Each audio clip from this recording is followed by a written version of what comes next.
All right, we're recording. It's 9. It is Monday, June 15th. This is Breakthrough.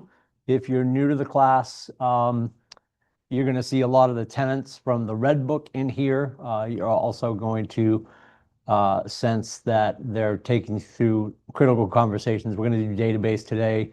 We will hit follow-up. We will hit social media. We will hit appointments, and we will hit open houses. So those are the 5 chapters we're going to hit over the next 5 Mondays. After we do it in this format, which is the way we did it last time, for those of you at home, I think you can see the back of my head. You're welcome. And you can also see Ashley is in the building. We have seats for everyone else. So it's good to see Don and Riley at home. These sessions are being recorded. They will be on our YouTube channel as we go through the weeks. And again, we're doing these 5 sessions over a cadence of 5 Mondays. And then our next session, and starting with that session and moving forward, you will see these 5 classes will be delivered straight through in a week. So I believe it's that first week of August is when we're going to change our format to Monday through Friday. Why, you might ask? Even if you didn't, I'm still going to tell you. That's what Texas wanted me to do, but I can't help myself. So we went with a Monday cadence, and then we're going to A/B test the weekly cadence and see which one gathers more interest. And then we'll probably change it again just to keep you guys guessing. So if you have questions, just unmute and question away. I know there's 2 of you, so there's added pressure until the room starts to grow because it's a class for real estate agents. So I'm sure they'll be getting here around 9:30 or 4:15 this afternoon. But if I do ask a question, I can wait until somebody at least says something. So let's participate if you have the ability to, and I appreciate that. All right, the QR code you can hit with your phone before we move on. Your workbooks are there. If you don't have your workbook, that's okay. You can also take a myriad of notes, or you can just listen. Are people, do you take notes, Ashley? I'm a big note taker. Are you Scratchosaurus Rex? Yes. Okay.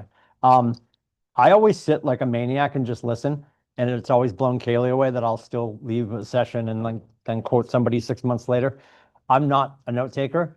Here's the challenge, though. I would guess that Don, Riley, and Ashley all have good handwriting. Yeah, see, I don't. I'm like a serial killer. I'd be better off cutting letters out of a magazine, taping them to a piece of paper, like leave money in log at end of road.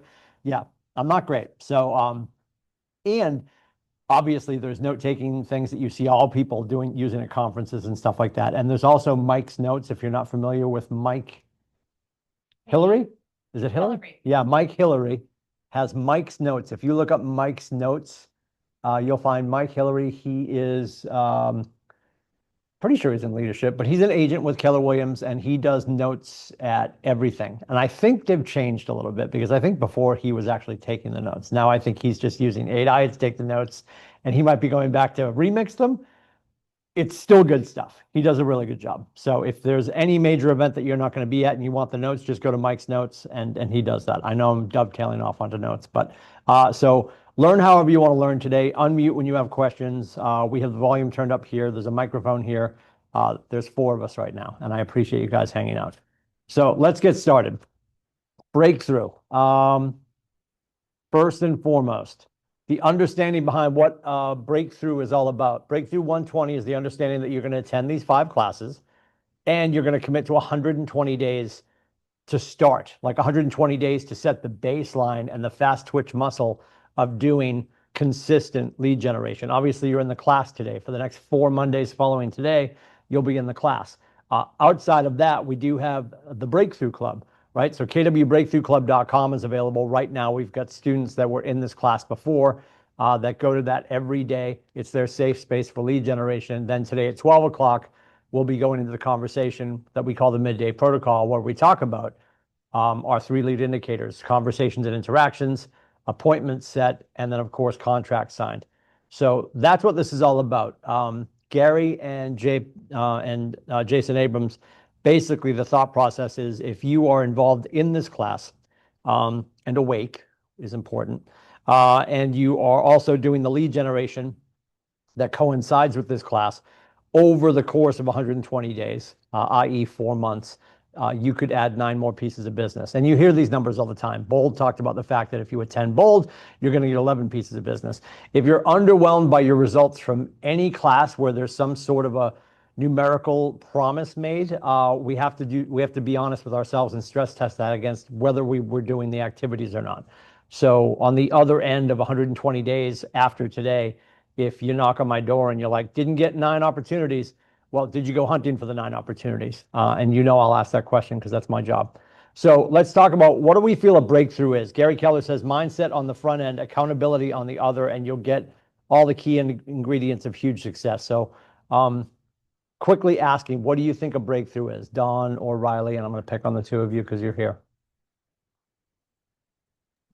Getting past your doubts and remembering your why. Okay.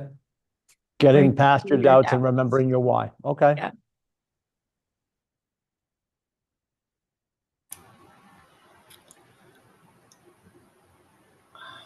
Dawn's unmuted. I can hear you.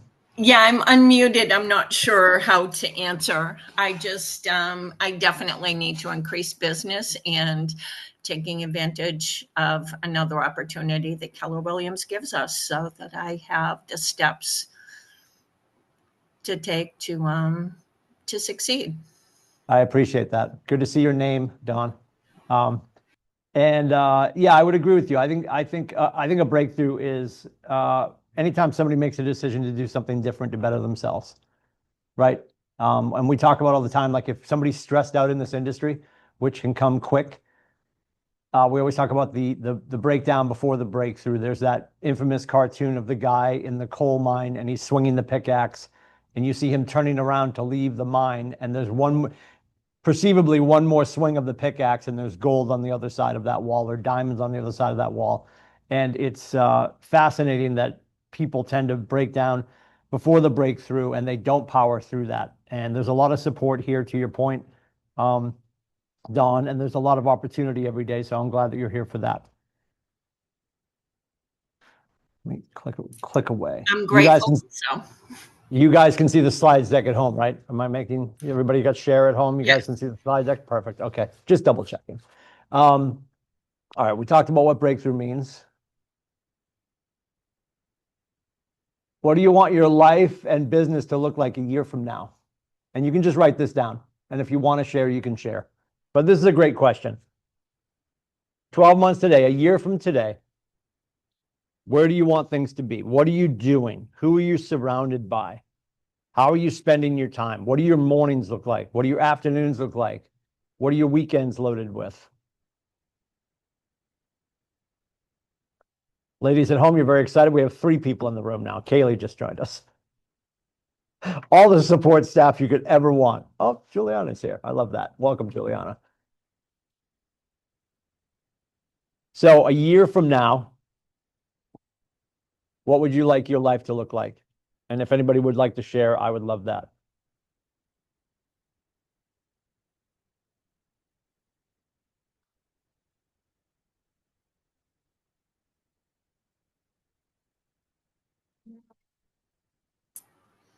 Oh, is there? Oh, how come I can't see? Because I just can't see. Oh, they're all really. Oh, scrolling away. I'm not scrolling. I'm so sorry.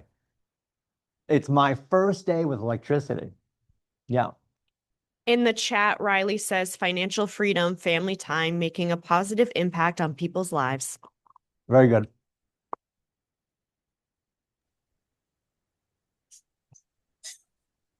Domosaurus Rex, what do we got? Might be a little ambitious, but I would like to 4 days a week work 9 to 5, 1 day a week work 10 to 6, and on Saturdays work 1 Saturday a month. And then outside of that schedule, I would like it to be up to me to determine if I'm going to work outside of that schedule.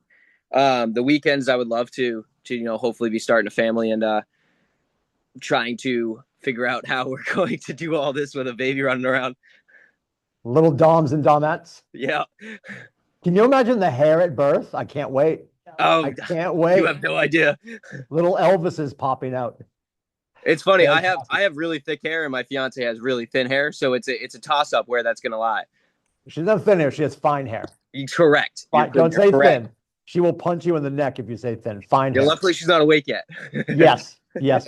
I couldn't agree more. I talked about this on the morning quick start. I honestly, as your coach and your friend, I would love all of you to be doing, worky work morning kwbreakthroughclub.com lead generation Monday through Thursday.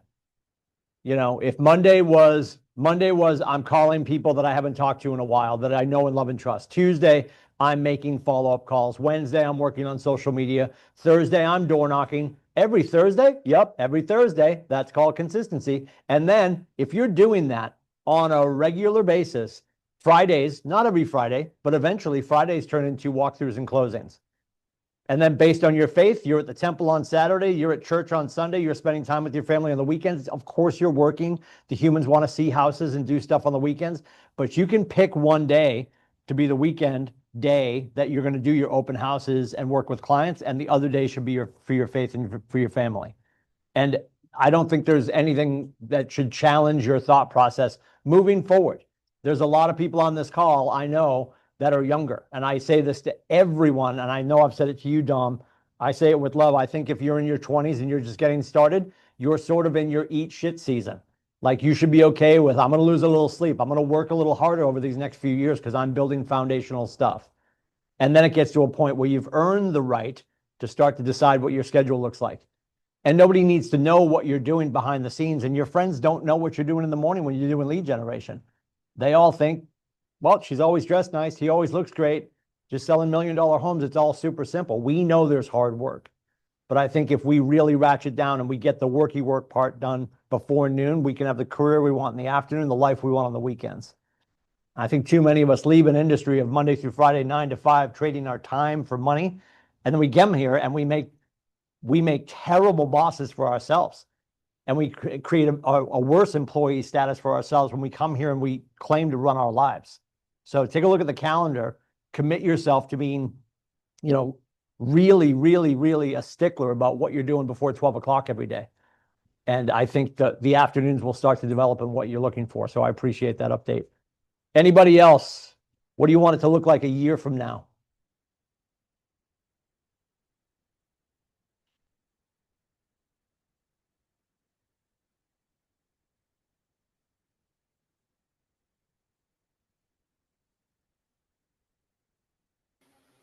I want to be able to continue to pick up the phone and talk to my clients, past clients, future clients, and just always have that confidence to be able to pick up the phone, chat with them, and,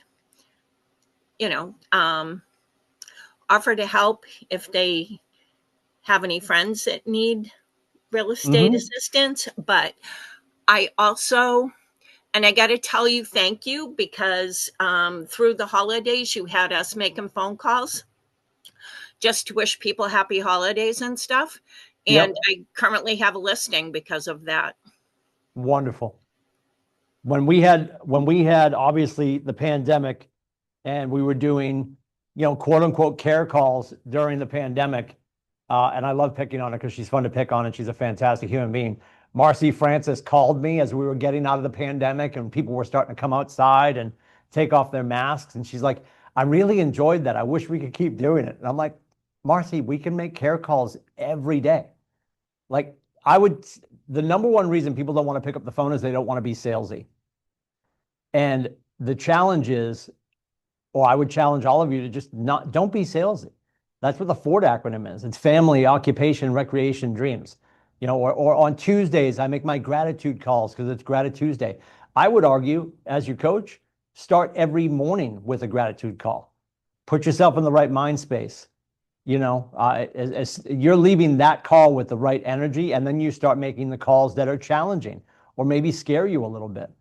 But I would argue that the scariest call you should be making is to that person you haven't talked to in 7 years, the 7-year phone call. And you're thinking to yourself, well, I can't possibly call them because we haven't spoken since the Truman administration. Well, what we need to remember is they haven't called you either. So whoever shows up first, being authentic and transparent and care-filled, is going to win the day. And it's not about winning, but it's about showing up. James Shaw says it all the time. If you only show up when people are grabbing their checkbooks, you're in love with money.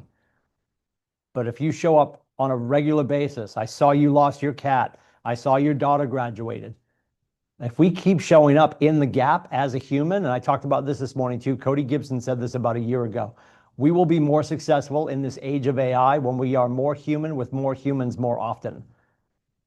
And the dirty little secret about real estate is we get to call the people that we know and love and trust every day and just find out how they're doing, learn more about what they want to do in the future, and if they know anybody that we can serve. And it's not more complicated than that. We love to catastrophize what we do. Like we have to make these cold calls. Nobody's up on the roof with a payphone that doesn't work in the snow with no pants on. That's a cold call. Like you offer value. You're a real estate person striving to be a real estate expert. And expert doesn't mean you know everything. Expert means you have the resources and you're the source of the source. So making those holiday phone calls, simple as hell. And right now, what's your next round of phone calls? I'd say you're away from the Memorial Day phone call. Your phone calls right now could be, what are you doing for the 4th? I was thinking about you. How are you? How are Steve? How are the girls? What are you guys doing for the 4th? That's your phone call. What's going to come up? How are you? What are you doing for the 4th? How's work? I hear real estate's crazy. And then you can say, yep, I'm in a great class and just talking to my coach and I know I want to help 16 more families before the end of the year. Stacy, who do you know that I should know? If we make it natural by having honest conversations and just letting it organically come up, it's not salesy. It's us talking about our lives, our work, and our passion to help. Anybody else? Give me one more.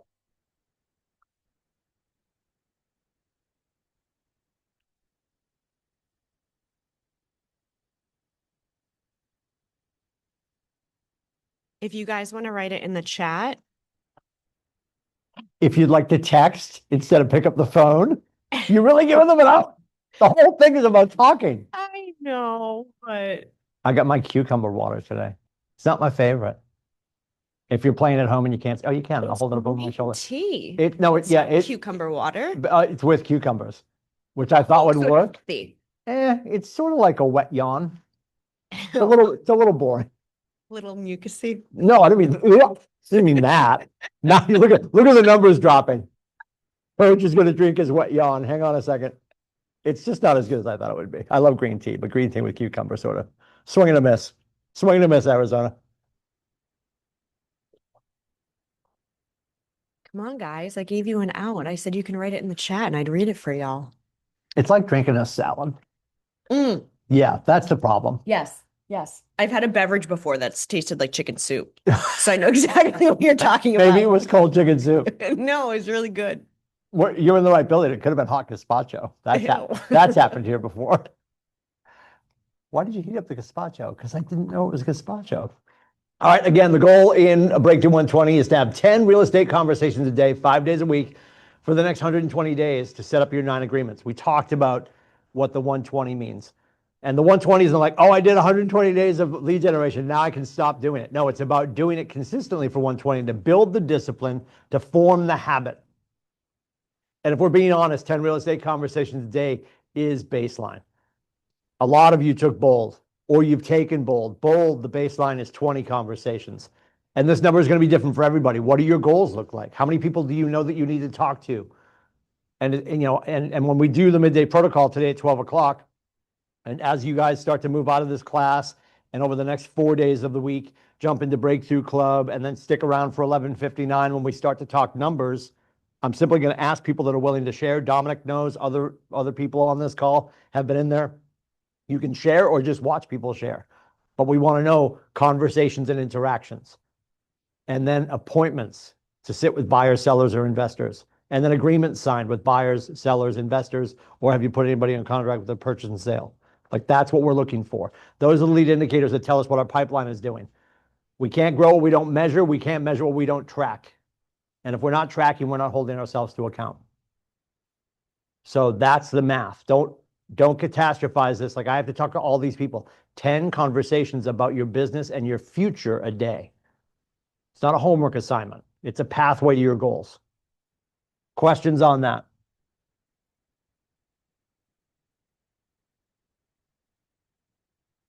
So you guys understand what we're doing here. There are your classes. This is what the next 5 Mondays will look like. We're in database today, lead follow-up next Monday. Then we'll do appointments, open houses, and social media. Don't worry if you've seen them. I think my last Instagram post on my Instagram, Timothy C. Lindsay, if you want to follow for no reason. I think I posted my last, it's like my fat bike in the middle of the woods in like 2018. I'm not on Instagram. I'm near Instagram and I'm happy to have you join me. But I'm not Postosaurus Rex. My wife posts and then she tags me so people know that I'm alive. Other than that, when we get to social media and other things that involve people that understand electricity better than myself, Ashley will walk us through those conversations. The TikTok queen. Are we making a TikTok later today? Yes. Something that who's laying on the table? You. Nope. Nope. You're playing on the table. Nope. What? Oh, Everyone's confused. Part two, here's the understanding. Part two, lead generation accountability. So if you look at these 4 blocks, lead generation accountability, what is that? That's our midday protocol at 12 o'clock every day. Conversation framework and practice. That is you finding somebody to work with every day. Find somebody in this class, somewhere in the market center, maybe in a neighboring market center that you know you can get on the phone with for 15 minutes and just run some scripts. And get used to doing that. And the way I used to do it back in the day, I would call, I'll pick on her, and she would agree that this happened. I would call Carrie Kellerman. Would Carrie Kellerman always pick up? No. So we finally got to a point that I said to her, if you don't pick up in the morning, permission to snipe you. Now that meant later in the day, if I called again, she had to pick up no matter where she was. Here's the challenge. If you, and people do this during Bold too, I'm going to find a partner, I'll have a scripting partner. And then you decide that the 2 of you are only going to talk on Tuesdays and Thursdays. Then life gets in the way and you're barely talking once a week. So find somebody that will commit to 5 days a week. And you simply call one another, whoever calls first, agree on a time. I would argue you want to get this done before you get into lead gen at 9 o'clock.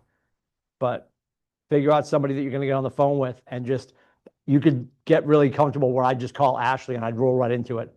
Hey, Ashley, it's Tim Lindsay. We called you about 123 Main Street. Question on that property. And we just start going.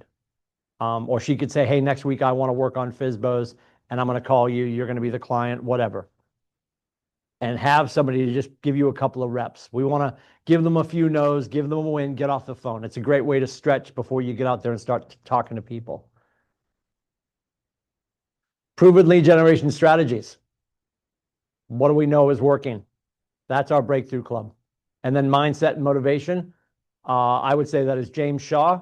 And then whatever I yelled at you this morning, whether you felt that was aggressive or not, that's me hopefully pumping up your tires before the day gets started. So part 2, we have all the work parts in our calendar every day for you to join. And I'd love for you guys to start doing that. I think if you are unsatisfied with your current pipeline and you look at the right-hand side of the practice, part 2, and then ask yourself, how many of those things are you doing? Because all of that takes place before 12 o'clock, allowing you to then go be a career person in the afternoon on appointments. And if we don't have appointments in the afternoon, what do?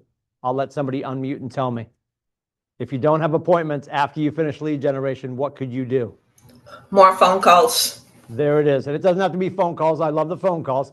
What phone calls are interactions, more communication with the humans. If you get to the other side of the midday protocol and you're like, I don't have any appointments to go on, I should talk to more people, I couldn't agree more. At the same time, if you are completely smoked, go do something different. Like just go door knock Main Street. Go talk to the people who are the shop owners on Main Street in the town in which you want to be mayor. Go work on some social media. Go do anything else that's going to cause more interactions with the humans and put you in front of them. And video, I know we keep talking about video, and I love all of you. I've had more agents over the years threaten that this is my year, I'm going to hit record, and then people still don't. And we talk about the fact that, well, there's only one of me, I can only do so much. If you start to create video content, you automatically create multiple versions of yourself. And I don't know why you wouldn't do that. I know the pushback, well, I don't like the way I look or sound. Have you met me? My face looks like a catcher's mitt, right? But it's what I'm marching around with every day. So if you're not happy with your face, that's between you and God. But hit record, put yourself out there so people can find you. Is everyone going to be a follower? Is everyone going to love every piece of content? Nope. But people can't find you if you don't put yourself out there. John Acuff, great author, in his newest book, he talked about the fact that he got his first one-star review. He didn't get his first one-star review until he wrote his first book. And he also didn't get his first five-star review until he wrote his first book. And ironically, the one-star review and the five-star review came about the same content. So you're going to find your tribe. And you won't do that if you don't put yourself out there. And it could be anything. And the simple thing is you could grab your phone after this class, and we'll talk about social media obviously down the road. But you could grab your phone after this class, open up ChatGPT, and just give it a simple prompt of, hey, my name is Timothy. I'm an agent in Northern New Hampshire. I'm licensed in this state, this state, and this state. And I'm looking for topical things to talk to my people about around the 4th of July. What are some topics that I could discuss? What are some events I could discuss? And I think you just go with that. ChatGPT will always give you ideas. You're never going to be out of ideas. All of you own a phone, and most of you are using it for content more than phone calls. And I'm not judging your rate of phone calls. I'm just saying nobody uses it as a phone anymore. We're texting, we're DMing, we're emailing, and we're shooting content. So I'd invite you to start doing that and watch that leverage start to build for you.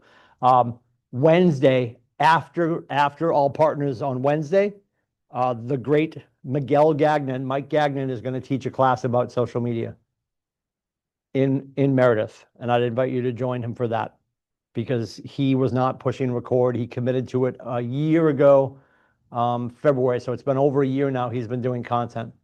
And he's got business that he can blame on the fact that he was brave enough to hit record and then post it. So join us for that class if you get a chance, please. Further explaining, there's your Breakthrough Club, there's your Midday Protocol, and there are your QR codes to join us for those. Breakthrough Club runs every day. It's running right now at kwbreakthroughclub.com. It's a Zoom room. Cameras on, microphones off, people in there doing what they need to do to build their businesses. And when you go in there, and when you stick around for 12 o'clock, the Midday Protocol, where we talk about what we've done, where we share best practices, you'll see it's a lot of veteran agents who are willing to discuss openly and transparently how good or how bad of a day they've had. But the accountability is working for them. So please join us for those.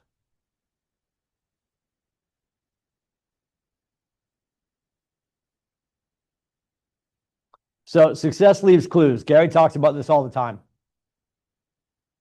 Big models, big rewards, right? And when business planning clinic is coming up, God, are we a week out? We're a week out. Next Thursday in this very room, in person only, we're doing a halftime business planning clinic. So normally you'll see business planning clinic gets run September, October, November, and December for 2027. Yes, I just said 2027. I would invite you to come to the September business planning clinic because that gives you an opportunity to have a plan put in place for before October 1st, because October 1st, what are we working on? When do October 1st activities start to show up?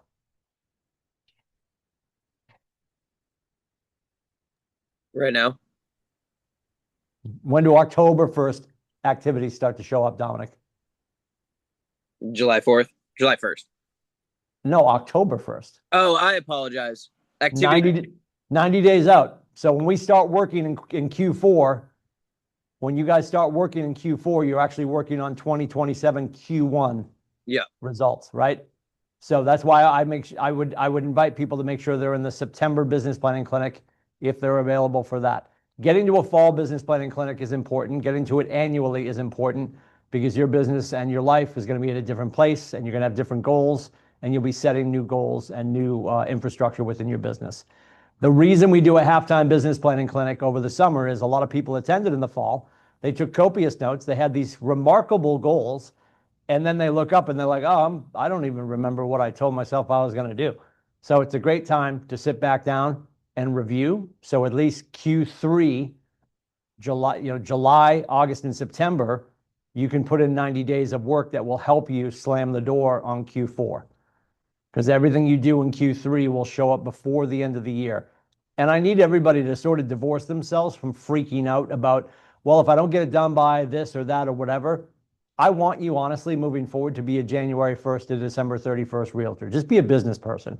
And you could argue that a financial calendar in most industries runs, July to June. You'll see a lot of people reporting their annual stuff after the July break. But for you as a business owner, let's focus on a 12-month year. And I know you all have financial calendars with our company, and you have your roll date and you have your cap thing. And as you improve your business and start to earn capping status, that's a happy little speed bump every year. But it shouldn't be what you're worried about. People get freaked out and they're like, oh, I had 2 more deals, but they're going to close after I roll. And now I'm not going to be at 100%. It's still wood for next year's fire. So we do the mid-year, we do the halftime business planning clinic. That's next Thursday. If you've never been to business planning clinic, I'd invite you to be here just to understand what the book is all about with the systems and models. Do you have to read the red book to be in the room? No. And I'll talk about how much I think the red book is a boring read because it's a business blueprint. So I don't think you're going to crank it out in the next week like a romance novel. Unless you absolutely want to read it, read it. Otherwise, just be in the room next Thursday. And what we'll talk about is the fact that Gary used really big models and really big goals. We're going to talk about million-dollar businesses. We're going to talk about 7th-level teams. And the reason we use that structure is because we know that most of everyone's goals will fit inside that conversation. So no matter how big or small you want this to be over the course of your career, we've got the framework to help you guide through that. If you want to build a 7th-level team, go right ahead. A lot of you are going to be like, nope, it's just me and my cat Mittens. Maybe you're going to be a solo artist forever. Cool, but there's other pieces of leverage you can add. So we want to make you aware of all of that. So join us next Thursday here in Portsmouth. It's 9 to about 4 o'clock. I know it says 5 o'clock. Depending on the size of the class, the amount of questions, we'll probably run about 9 to 4. We'll feed you. It's going to be okay. And you'll learn some stuff.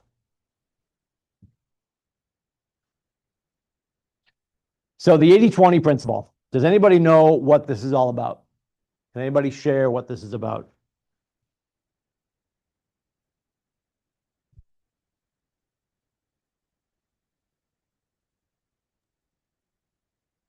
Out of all of the stuff that you do on a daily basis, 20% of that effort is actually going to produce 80% of the results that you take home. You read the slide. I love you, buddy. So it's based on the Pareto principle.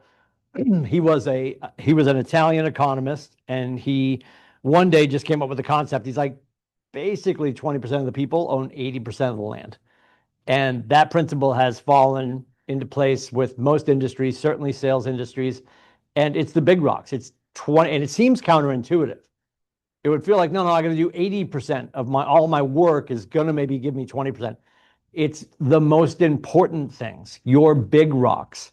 And that's what we want to do in the morning. That's the lead gen, which I know nobody wants to hear, but that's the truth, that when we face it and then we find out what we enjoy doing for lead generation, because I promise you there's something that you will enjoy doing for lead generation is going to cause those 80% results over time. So it doesn't seem like it makes sense, but you just got to figure out what's most important in the morning. What do you need to be doing? What is your 20%? And then you could fractionalize it down. You take 20% of 20%, now you're at 4%. That's why Jay Papasan, who helped Gary write The One Thing, has his, he's got his newsletter that goes out that's called The 4%er. Like, how sharp can you get? Because I would argue your 20% could be broken down into 4%, right? I mean, maybe you have 4 or 5 things that you do really well. Because we can't be a one-trick pony. We can't just say, I just do this. And we'll talk about that coming up. You've got to have core 4 things that you do that you can count on, like 4 arrows in your quiver that you can shoot. You probably have the one that makes you happiest, fulfills you the most. But if things change, if you were a networker, if you had to be in the room with people and then COVID hit, you had to pivot. You had to find something else. So figuring out what makes sense for you. And that's going to cause some fascination over time, because you're going to do some stuff and be like, nope, that doesn't work. That doesn't work. That doesn't work. That's why we encourage you. And we have everyone who lands here. You've done your DISC and your KPA. And I tell you, when you're doing it, this is self-serving for us as a staff. It's self-serving for me as a coach. So I understand what corner of the sandbox you play in best. If you got here and we just started shoving you into activities and you're like, this feels horrible, I hate this. But if you know you're a Tacosaurus Rex, you'll be like, oh, I'll knock on doors. I'll go sign babies' foreheads. I'll make phone calls. But some of you are like, no, I just want to make like pie charts and bar graphs and email that out every 30 days. You can do that.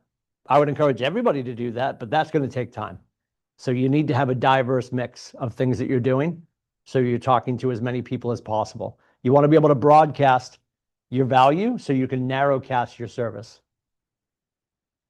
Everybody understand where we're coming from with that? What is your 20% as a real estate agent? I gave it away, but I'll let somebody unmute and say it anyways. What is your 20% as a real estate agent? Prospecting. Yep. What else? Role play. Appointments. Are you doing the 5 jobs of a realtor according to Gary? I was trying to. Sort of. Yeah, that's good. Yeah, Gary Keller. Everybody know what the 5 jobs of a real estate agent according to Gary Keller? Here they are. Gary would say in this order, it is lead generation, then lead follow-up, then it's go on appointments, negotiate contracts, and then he has script and role play last, which makes my brain hurt because to me you should do that first. But those are Gary's 5 jobs. So ask yourself, of those 5 things, how many of those are you doing on a regular basis? And mind you, 2 of them are going to get you to the other side. Because if you really think about it, if you put them in order, and I'll add a 6th one. So here are Tim's 6 jobs, according to me, to be a realtor. I would put script and role play first, because I think you do that in the morning before you get started. So script and role plays first. Second would be lead gen. Then once you've earned the right to talk to people in a business sense, you're going to do follow-up, right? So then there's lead follow-up. I think the one that's missing that burns most real estate agents is lead follow-through. Because we're going to keep doing lead follow-up until somebody says, hey, you know what? You mentioned that you could do an equity update on my home. Can you send that over to us? And what do we do as agents? We're like, oh yeah, I'll get that down. I'll do that. You write it down on a cocktail napkin, you throw it in your car.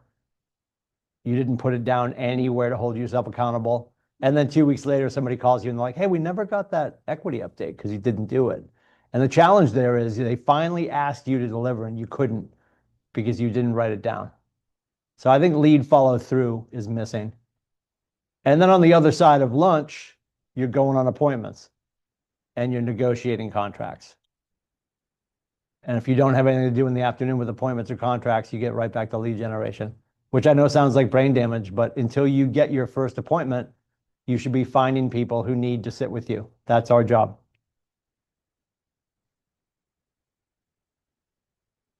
Any ahas out of what we've discussed thus far?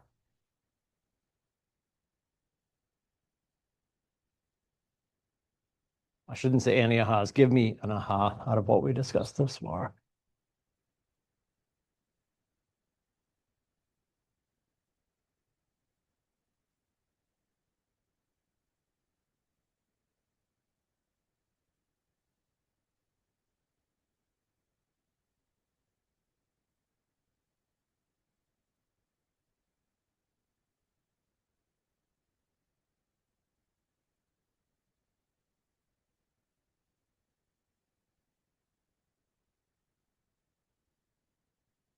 Are they typing with you or they just sound asleep? We just say, are we asleep? And I'm asking with love and concern. Are we okay? Everybody okay? Any deep thoughts about the 80-20 principle? So I would have to say the biggest aha moment throughout this, as my stomach is growling at me to eat, would have to be comfort as a whole. And the reason why I mentioned my growling stomach is I fast every day while I'm working until 4 o'clock or 3 if I have an appointment I have to get to. And I don't do that for any reason other than it's good for me. It provides me with the energy and reduces the lagness after eating. But the purpose of that is just like comfort food isn't good for you. It's only called comfort food because comfort isn't proactive. Comfort doesn't provide you with anything. It's a form of relaxation. It's not a motivation. So if you're looking at the things that you don't want to do, you should be doing, because the comfort you're finding in your business are the things that are more than likely not contributing to you prolonging your success or getting past the threshold that you're currently at. That uncomfortability, finding the I don't even want to use the word finding the comfort in uncomfortability, because then yet again, you need to get out of that comfort zone. Nothing can really grow if you're not pushing past that level of comfort. And I mean, cold showers, make these types of things can change the way that you're contemplating about your comfort levels, and making things easier just by making other parts of your life that are simple more difficult. Mm-hmm. I appreciate that. I believe it was Mark King said, and I'm sure he stole this, but it's a great quote. What's the one thing that you used to do that worked so well that you just stopped doing it? Right. And at some point during a class, maybe during Bold, maybe during Ignite, maybe after leaving Mega or Family, you came back and you had a little bit of air in your sails and you're like, you know what, I'm going to go do this. And you did it for a little bit and then it just fell off. And then we just get away from it. And yeah, moving out of our comfort zone is really important. Creating new habits. And that's what the big rocks and like, hey, I've got to do my 20%. And there's the argument, and there's all different numbers all over the place. Gary decided in the one thing at Keller, we talk about 66-day challenge. It takes 66 days to form a habit that is, positive and, challenging, because it takes you out of your comfort zone. So you're in discomfort, but it's about having the discipline to hold that long enough to create the habit. Because if I said to all of you, to your point, Dominic, if I said to all of you, hey, for the next 4 days after this class, just come in here, we're going to have a breakfast buffet, everyone's calendars would open up.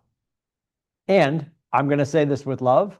I would be thrilled to see a bunch of you tomorrow in Breakthrough Club. And I also know there'll be people that will avoid it because it's uncomfortable. So we have to decide what we're willing to sacrifice. And this is Keller Williams' whole explanation about, and you'll hear me talk about this all the time. You could look up in Merriam and Webster and look up the definition of a goal. And I think there's two definitions. I'm going to paraphrase here. The direction in which effort is exerted, towards an end. And then there's obviously the one for athletics, which is like, a point or a score or whatever in an athletic event. So that's a definition of a goal. And when Jeff Woods was here years ago, he was the president of the One Thing back in the day. He said, people need to focus on the purpose of a goal. And the purpose of a goal is to remain appropriate in the moment. So when we find ourselves wanting to leave for lunch at 10:45, is that being appropriate in the moment if you didn't have the morning that your business and your life and your family deserved? So those are the things we have to ask ourselves. Are we doing what counts? Am I willing to sacrifice what I want right now, the early lunch on a Friday?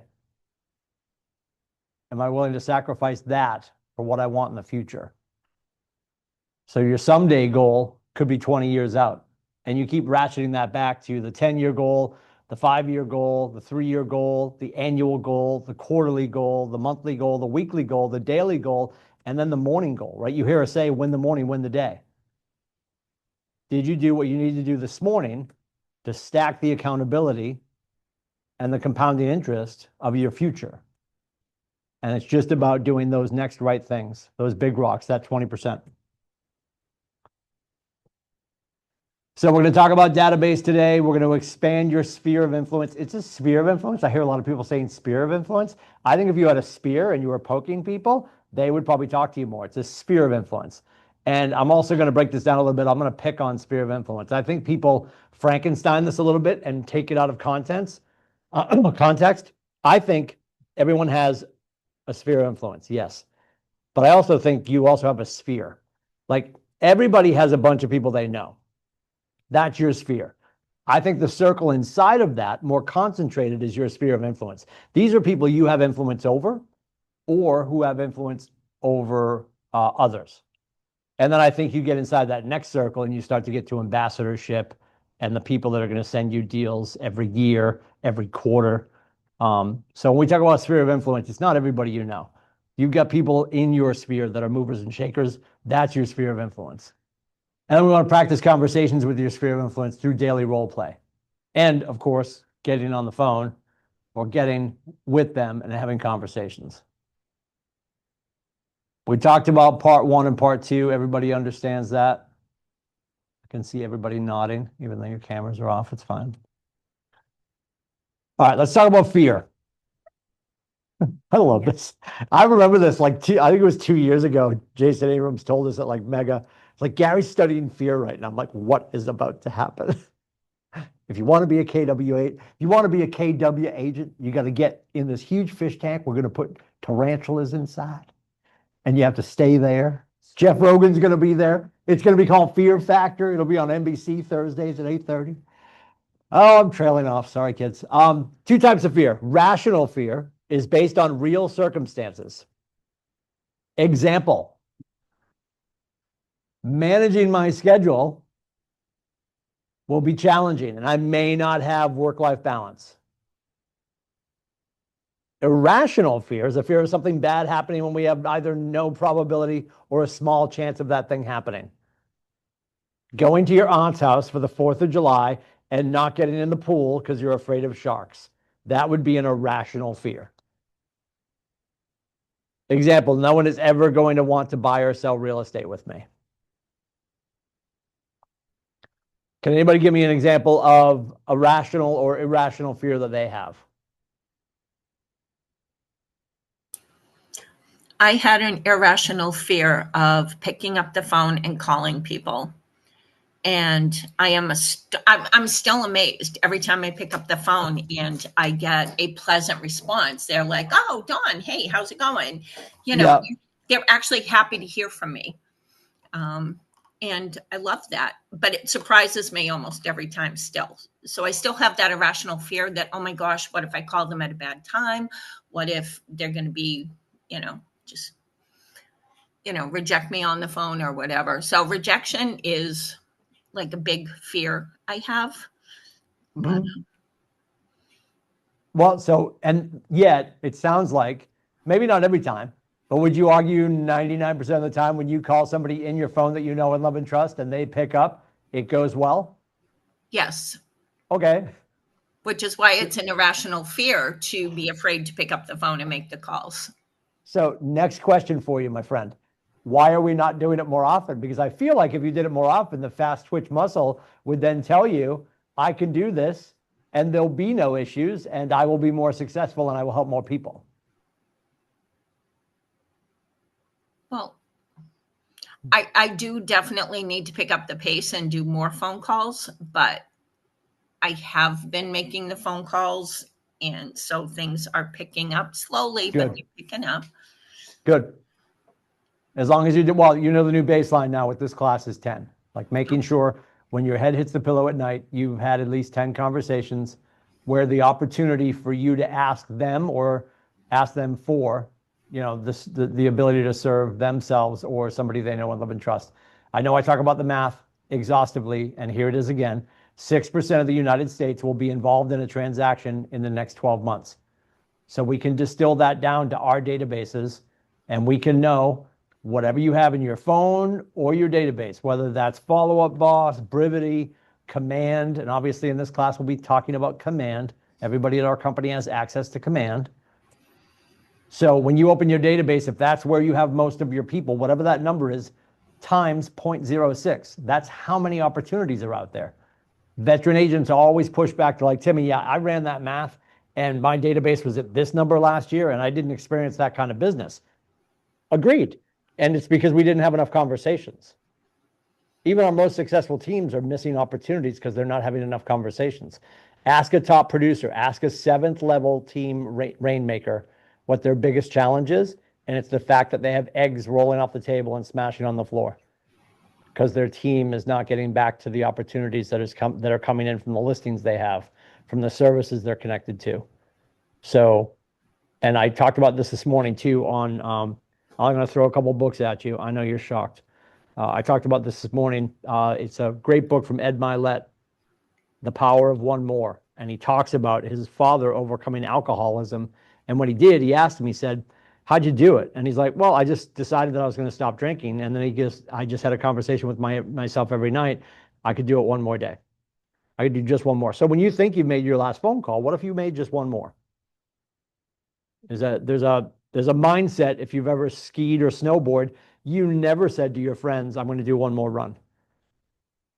You always said, I'm going to do a couple more runs, and then you stop after one because it's a jinx to tell yourself that you're going to do one more run because you'll inevitably crash or yard sale or something worse. So can you make a deal with yourself that when you think you've made your last call, just make one more? Have one more conversation. Yeah, I can do that. Of course you can. Of course you But- can. Go ahead. Sometimes it's better to have an organic conversation. Like sometimes I might be done making my phone calls and I need to run an errand. I'll run to Kohl's to pick something up and, just organically have a conversation. I picked up a great lead from going shopping at Kohl's last week. So I appreciate that. And when you hear me talk about the 3 data points for the midday protocol, my first data point is interactions or conversations. So interaction is that you having that interaction with that person at Kohl's. It doesn't have to be the phone. Interactions or conversations. So I completely agree with you. So Ed Milet's got a great book that I just mentioned. The other one, you mentioned Rejection, and I know I talk about this all the time. It is a fantastic book. The author's name is Jia Zhang, and he wrote a book called Rejection Proof. And it's a brief enough read that you could power through it and gain some stuff from it. And he basically sets out to ask questions in which he's expecting the no, and he is shocked when he continues to get the yes. Jia Zhang, Jiang, Jia Zhang, Rejection Proof, fantastic book.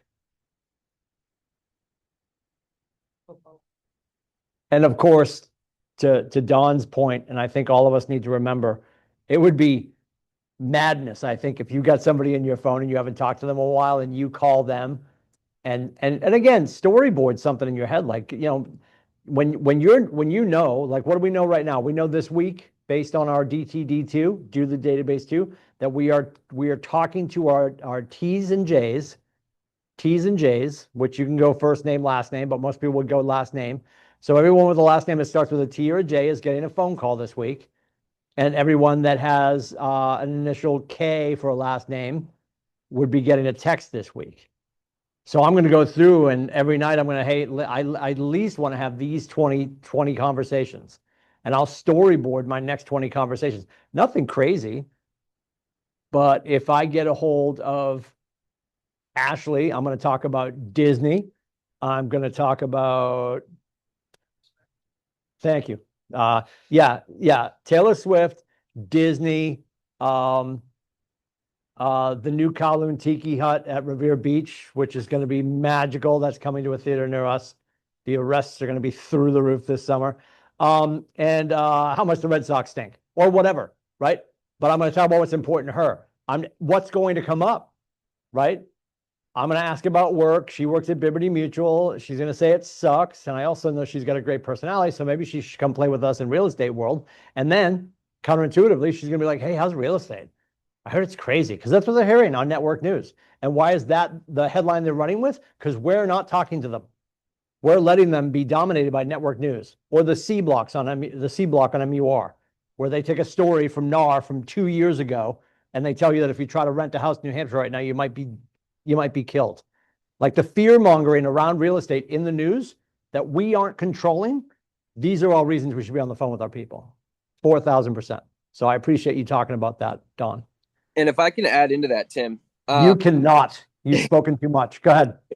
that's the value that turns what you may think is a cold call into a warm, needed call. Yes. If someone thinks that information's true enough to bring it up to someone else, that means that their mind is on real estate one way or the other. So it's a person you should be talking to. And 2, it's the value behind why you need to make that phone call. So that way they're not turning people that want to get into real estate into a business or into an opportunity for them financially or investment wise, whatever it might be, they need that information not to get to that next person. So you need to make that phone call to stop that conversation from coming out of a place of ignorance and misinformation. Well, it's an absence of service to let them march around with that bad information. Are we going to get a chance to talk to everybody? No. Do we have the tools to put into place to replicate our activities enough to have enough conversations out there on enough mediums, right? It's all about medium and message. What are we saying to the universe and how are we delivering it? You know, and we talk about this all the time. Like, just because you have 6,000 friends on FaceSpace, then you join real estate, then you invite them to follow you, and they all follow you. Then you post one thing about your favorite bakery in Portsmouth. Are they all going to see it? No, we all know that. Like, that's why there's paid ads. Like, Zuckerberg is not our friend, right? And then the other piece of just making sure that we're not just, you know, duplicating that same story on Meta, because when you do something on Facebook, like, do you want us to push this to Instagram? And you push the same story to two places, the replication of your content lowers your SEO because they're seeing the same, and that's not what the internet wants. The internet wants novelty, and they push up novelty. So are we having enough conversations with enough people? And there's ways to leverage that through creating video. There's ways to leverage that with a simple post. And then finding out the people that we are in conversation with, how they want to be conversed with, so we can keep hitting them with the medium that they enjoy the most, that they will connect with the most. And if we're doing that on a regular basis, you start to win the mind share and become the mayor in their head of the town in which you serve. And that's when they come back to you with listing opportunities, or my friend's looking for a condo, XYZ. We're not going to do that if we wait for them. I don't want to bother them. I don't want to be salesy. Dom Mulcahy just said it. Well, then she was at Kohl's. She ran into somebody there. Go to Kohl's. Sell with love. Like, if you're not willing to have conversations with people through text or conversation or face-to-face interaction, you might need to rethink what you're doing, because this is a conversation interaction industry that we're in. And Tim, I apologize, but to add on to that as well, if you are a social media nut or trying to get into it, the same reason why so many videos on Instagram, TikTok that you see in different locations get so many views on different locations is because the text is different on those locations, even though the video is the same. So if you like to write, you don't want to use AI or whatever it might be, write a different text, or write a text and then have AI rewrite it. And now it's a different text, and it will if your video hits on that one account, the other videos will hit just as hard because the content is different on the text. Yeah, great point. Great point. You don't have to be Scorsese. You don't have to make 17 different videos. You'll hear Terry LaJoy talk about that. She will throw video content into all the work that she's doing with AI, and her AI clone has figured out, like, okay, I'm going to make some content for TikTok, and it's going to deliver it in a way in which TikTok consumes it best. And then Instagram, and then FaceSpace, and so forth and so on. So great point. Thank you, Dominic. Let's categorize our fears. Write down 2 to 3 fears you have about being a real estate agent and classify them as rational or irrational. 2 to 3 fears. So give me, I love even numbers. So 2 rational and 2 irrational. 2 rational and 2 irrational fears. And then the first person that's done, when you unmute and start to tell me what your fears are, I will have Kaylee get you a Buick. Yeah. Have you seen the new LeSabre? It's terrible. I'm just kidding. I don't know. Yeah, Kaylee will get you a car. What color? You asked what color? I like white. I like white with a clay interior. Classy. No? Actually shooting me eyes like, what? White. She's like black, straight black. Black on black on black. Yeah? No, I have black with the camel interior, Okay. See? Bougie. not white. Listen, middle class white woman. I am. Have you met me? You know what I got over the weekend? Keep working. I can hear people listening. Work. Write down your 4 things. Honestly, left golf yesterday. Played over at Atlantic Pines. Hit the Dunkin' Donuts in Wells, I think. I think it's, no, I wasn't in Wells. Did you get the bucket? What? the bucket. No, I'm not gonna get the bucket. It doesn't. Was I in North Berwick? Right down before you take the left at the Chinese place? Okay, thank you. I don't know. When I get over there, I could be in Saskatchewan. I have no idea. I would never bother you on the weekend. I would love to bother you on the weekend. So I pulled in. I called you. If I could pull up to your house like SWAT. I went in and I'm looking and I got the pink drink. It's a pineapple strawberry refresher with strawberry cold foam. I texted Aiden and Grace. They were golfing at Pease. And I texted Aiden and Grace and I said, this is for Grace Fabiano. If you're not Grace Fabiano, keep scrolling. And I said, I got the pink drink at McDonald's. My only regret is I got the medium. Oh my God. Before I left the drive-thru, it was done. Good. I'm emotionally attached. It's really good. It's and then I saw this morning when I got my coffee over here, and it's called one of the Barbie drinks. That I did not know. Different branding. If I saw a Barbie drink, I probably would have been I still would have got it, but still would have got it. All right. Somebody can unmute. I would love for somebody to unmute and talk about your rational or irrational fears. I'm unmuted. I love that. Go ahead. Okay, so my rational fear, two of them would be market slowdown, and then the second one would be losing listings to like the top agents, like top Mhm. competitors. Sure. Okay. And then my irrational fears are, say like you make a mistake or something that ruins your reputation for everybody else. And then a second one would be, say like I do know somebody and we talk and they're like, "Oh yeah, but they decided to go with another agent." I feel like it makes me feel like they just don't think I'm smart enough to do it. Okay. So let's go back to give me your two rational fears again. Market slowdown and losing listings to competitors. Sure. So the market slowdown, and I think you were actually in the room for this, Riley. So, do you remember when Brady Sandal was having the conversation probably three months ago? He was talking about the fact that he was talking to a family, and they were sort of blown away on his take on the market. And they said, based on our conversation with you, I feel like we're talking about a completely different market. Oh And he's yeah, like, well, yeah. yeah. And he's like, well, he goes, well, every agent, and this is our, our saccharine kind sentence that we always practice in Keller Williams. Well, every agent runs their business differently. Brady was basically saying like, well, yes, I have a different perspective on the market because I'm in a market that's moving because I'm moving my market, right? Market slowdown is absolutely a mindset. I've said this at least once a week, if not 7 times a week, and I'm only on 5 times on the quick start. There are going to be 4.1-ish, just like last year, we're going to have about 4.1 million transactions in the US in 2026.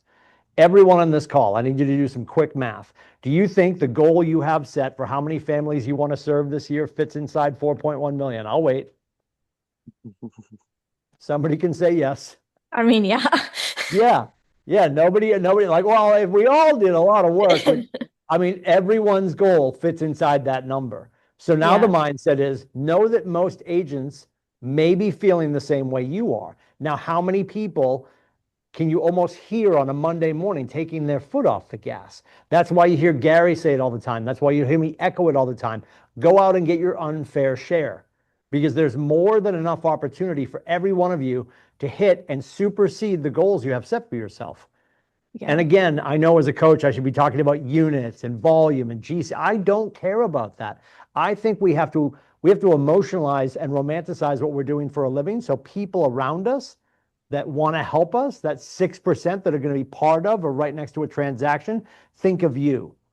Because you didn't call them last time and say, hey, listen, I need 6 more deals before 4th of July. No, I want to help 4 more families before the 4th of July holiday. And helping means getting in contact with them, getting them signed up to work with you. It doesn't mean you have to have them over the finish line by then.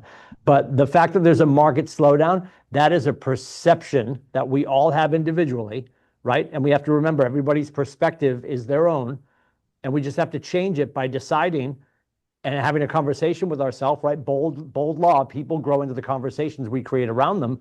What internal monologue are you having with yourself every day as you get up and brush your teeth and shower? Are you talking about a future of scarcity or a future of abundance?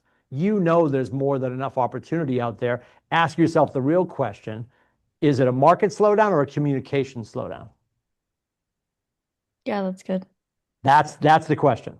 And everyone knows the answer. If you're underwhelmed right now by your pipeline, if you're underwhelmed by your whiteboard, you're probably not talking to enough people. And you can change that by being a different person at 12:31 today when we're done with the midday protocol. And that's what that's all about. Now, the other thing, losing out a listing to an agent that is more seasoned, or they're going to choose them or whatever, that's going to happen. It's absolutely not going to happen if you don't get yourself to the kitchen table. Because if you want to catastrophize that statement, Riley, you're losing out on dozens of listings today. Because dozens of agents, if not hundreds of agents throughout the state of New Hampshire, are going to be at kitchen tables today, fighting for the right to serve that family. And I'm going to ask a question. You're going to answer in front of the whole class. Do you have a kitchen table booked today, Riley? No. So you're going to miss a whole bunch of listings today. And Yeah. every day you don't take action, you're missing on those listings. So Yep. don't worry about that massive scarcity. Worry about the abundance of one. Can I find my people? I talk about this book and this statement all the time. It's Michael Mayer, 7 Levels of Communication. Today, somewhere in my city, someone's looking for help, and it's my job to find them. That's the video game of what we do. Go find the person, one family, and help change the trajectory for them. It's not about, I have to go get all these listings. You have to go find the people you're supposed to help today. And you do that by having more conversations. See how those two hands wash each other? Yeah. Okay. What about your irrational ones, Riley?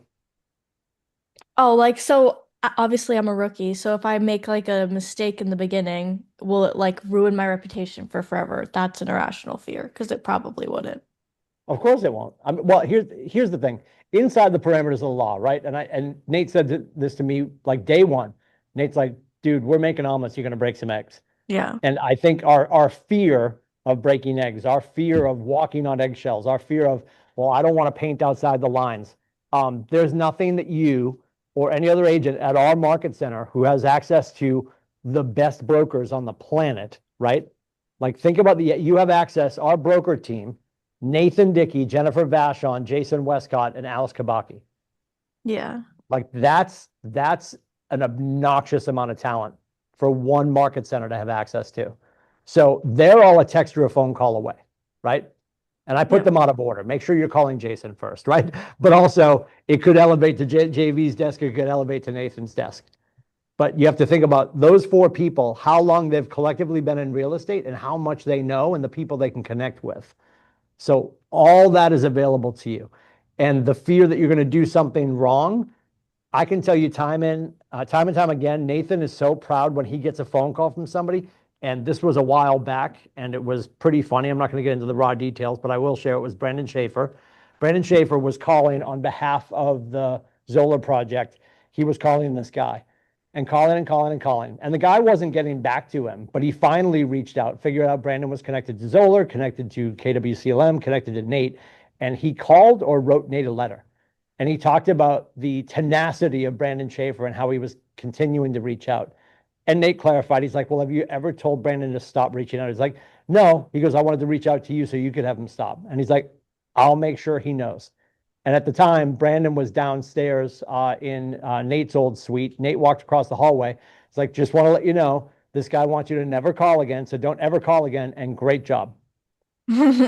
Right? Because what was he doing? Exactly what he was supposed to be doing.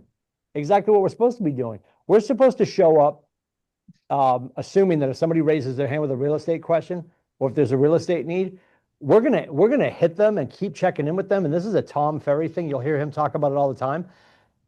A lead comes into his teams and the people that he coaches, and it's you call them right away. Then you hit them again after 10 o'clock. Then you send an email at 2 o'clock. Then another phone call at 3 o'clock. And they finally call. They're like, hello? I'm like, oh, Mr. Lindsay, so glad we got you. Saw that you had raised your hand about the properties in both Stratham and Greenland.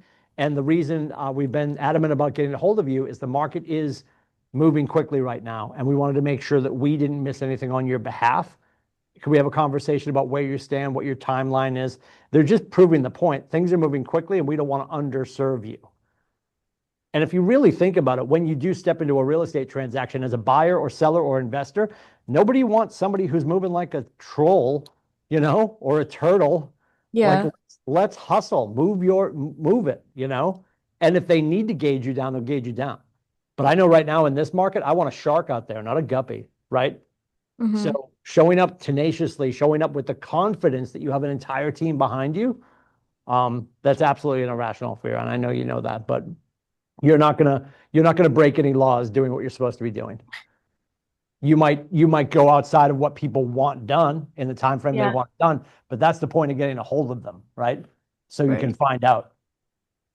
Nice job. Anybody else with fears or irrational fears they want to share?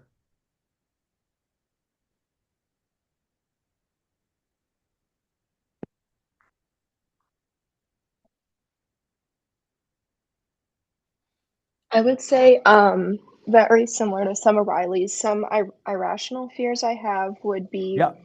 being too young to be taken seriously, Mhm. especially because I'm just starting out. Um, and another irrational fear is I'll never be able to make a sale because there's too many agents. So again, very similar.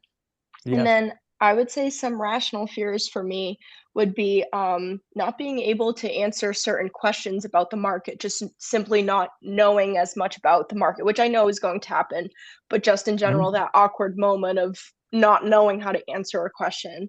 Sure. And then also, I'd say balancing work and personal life. I know you said a little earlier, when you're just starting out, it's kind of time to hustle, kind of get stuff done.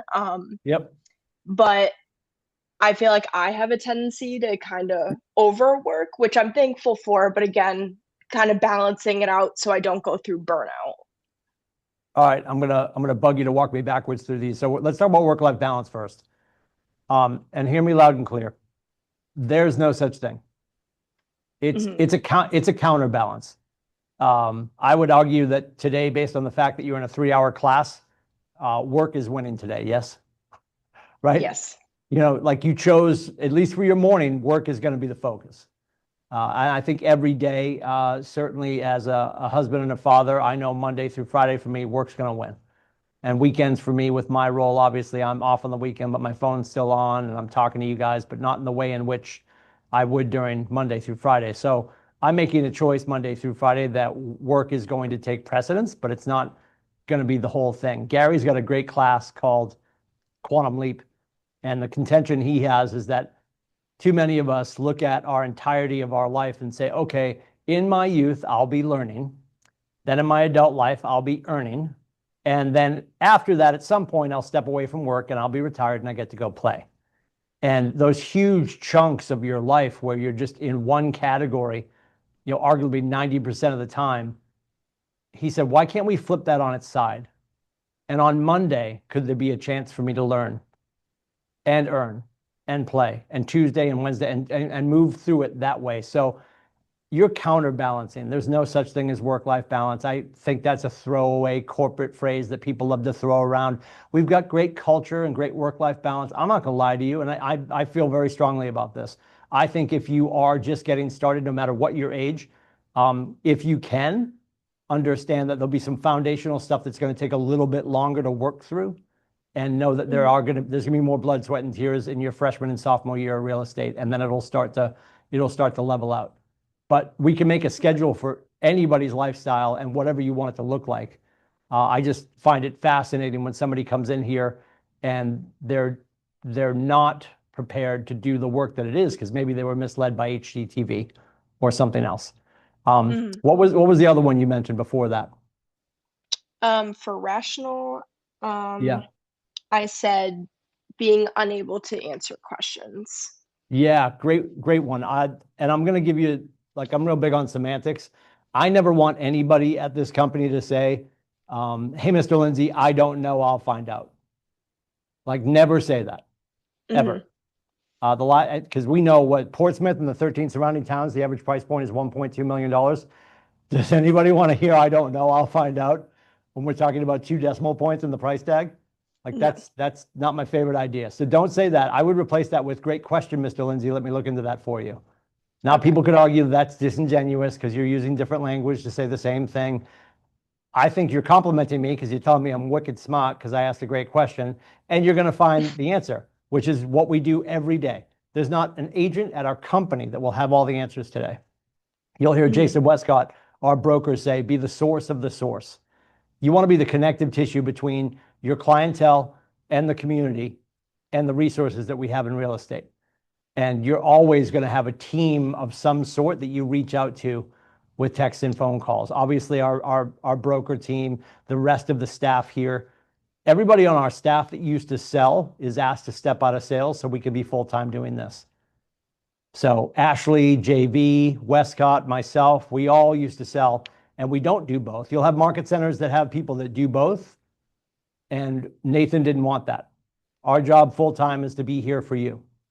So you have to have the confidence to know, I'm going to go out and get into some conversations. I'm probably going to say, great question, Mr. Lindsay, a lot, because I don't have all the answers, but you're a text or a phone call away from the answer. And I know confidence builds competence, and competence builds confidence. None of that will grow if you sit home with Mittens and just watch TV. And tell Mittens I said hi. But we got to get out there and we got to break some eggs because we are making omelets, right? Right. What were your other two? For irrational, I said maybe people thinking like too young to be taken seriously.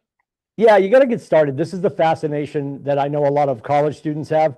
They go and get the degree they were told to get, then they start applying for jobs and they're like, we want more experience. You'll also find this in real estate. You will find brokerages that don't take new agents. I'm going to repeat that because it's fascinating and stupid. And you guys can write that down. The fact that a brokerage would say, we don't take new agents. We pride ourselves on the fact that we have great education and the opportunities in front of all of you. You have to remind people or remind yourself that you joined this team because you have the leverage of 550 teammates and our staff that's all here to help you. You know, if you were doing this by yourself and you had nothing else to talk about, that would be challenging. But it's Juliana, correct? Yes. Yeah. So Juliana, you don't have your story yet, but what do you get to steal? You get to steal the market center's story. You get to talk about our numbers, right? And you're going to talk about the fact that you joined this company because you have that massive support system. What's also great as you're getting started is, you know what? Yep, I am just getting started. And I'll tell you, for most of you, as you're getting started, historically, your first handful of deals, it's going to be peppered with people that you already know and love and trust. And the reason they're willing to move forward with you in this transaction of real estate is because they're taking that trust from wherever else they knew you, and they're just gonna shift it to real estate. They knew you from school. They knew you from you were friends with their daughter, like whatever. They know Juliana. They know that she's a good person. They know that she was successful in these other arenas, and now she's doing this. I'm sure she'll be great there too. And it's going to take some time to earn people's trust to do that. Here's the biggest challenge, and there's no math attached to this, so it's not a stat. It's just a horrifying statement, but I heard this and I can never forget it, and you guys need to hear this. Somebody said the number one reason agents don't tell people in their life that they're getting involved in real estate is their greatest fear the next time they see them, they won't be in real estate. So when you saw people over chicken giving and Christmas and Hanukkah, and you're like, oh, I'm going to tell them I'm getting involved in real estate, but you didn't because your greatest fear was I'm going to see them at Passover or Easter and I won't be. So ripping that Band-Aid and just telling people, hey, I'm doing this now and I'm happy to help. If you ever hear anybody say real estate, please tackle them and call me. I want to be your person. Because when you do run into an opportunity, and I know we have agents on here who have enjoyed this, like just call us. Like whether you jump into a mentorship as you're getting started, maybe you join a team. If not, you just call one of us on staff. We're going to find an agent to work with you to get through whatever you need to do. Like if tomorrow, Juliana, you trip over a listing appointment in Rye, we can tee you up with a great agent to go get the listing appointment with you. You join this company so you can go to the kitchen table, brandy new in your freshman year, but you'll be sitting next to one of our Tom Brady's and you're going to win the day. And the client's going to be thrilled because you brought talent with you. Right. So again, it's all about abundance, right? Not the scarcity that you are new, but the abundance that you can bring additional talent with you and overserve them, right? Right. And what was your last one? Just like thinking, oh, I'll never make a sale because there's too many agents. Yes. And that's where we have to zoom it all the way back down. The differentiation between everybody on this call, everybody in this industry, and you probably have it within arm's length, is your phone. Right. Now you could argue, well, yep, I've got a whole bunch of people on my phone, Timmy, but I know all the people on this class have a lot of those same people in their phone. Well, it's not about calling Haley once. Like everybody has well, no, nobody has Kaylee's safe. Nobody has Kaylee's cell phone. Ashley and Tim, you have our cell phones, right? So let's spin that to Ashley. Everyone has Ashley's cell phone. It's not about who calls Ashley once today. It's about who stays in contact with her most frequently and adds value. So you could argue, well, like there's so many people doing real estate. We got to break that math up, Juliana, and everybody needs to hear this. Don't forget, I don't know what the number is nationally. Do we know off the top of our heads how many agents in the US across the board?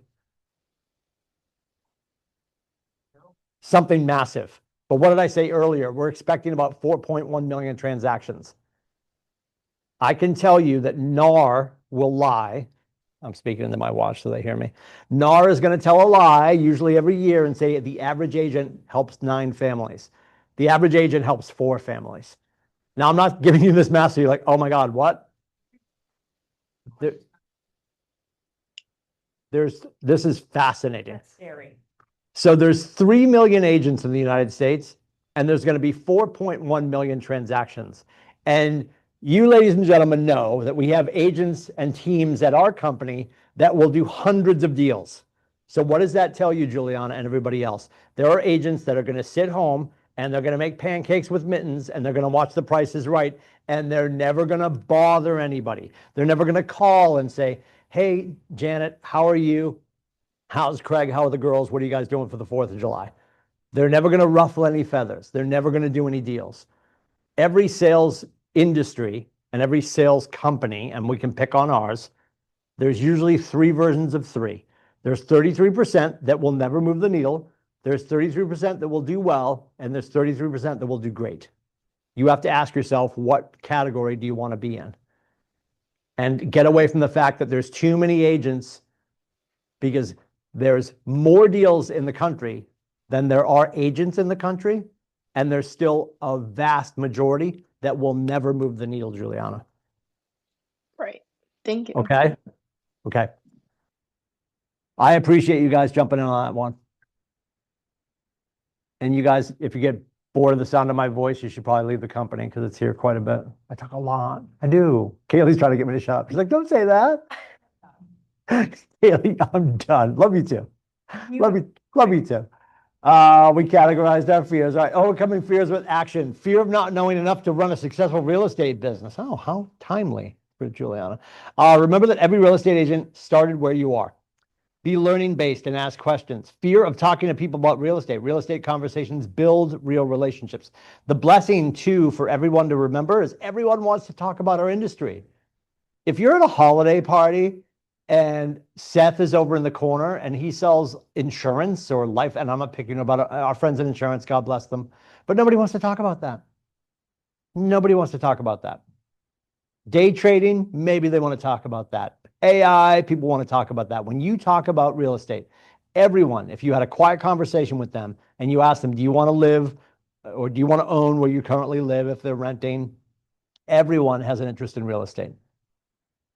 And it's something that everyone aspires to. It's quote unquote the American dream, is to be a homeowner.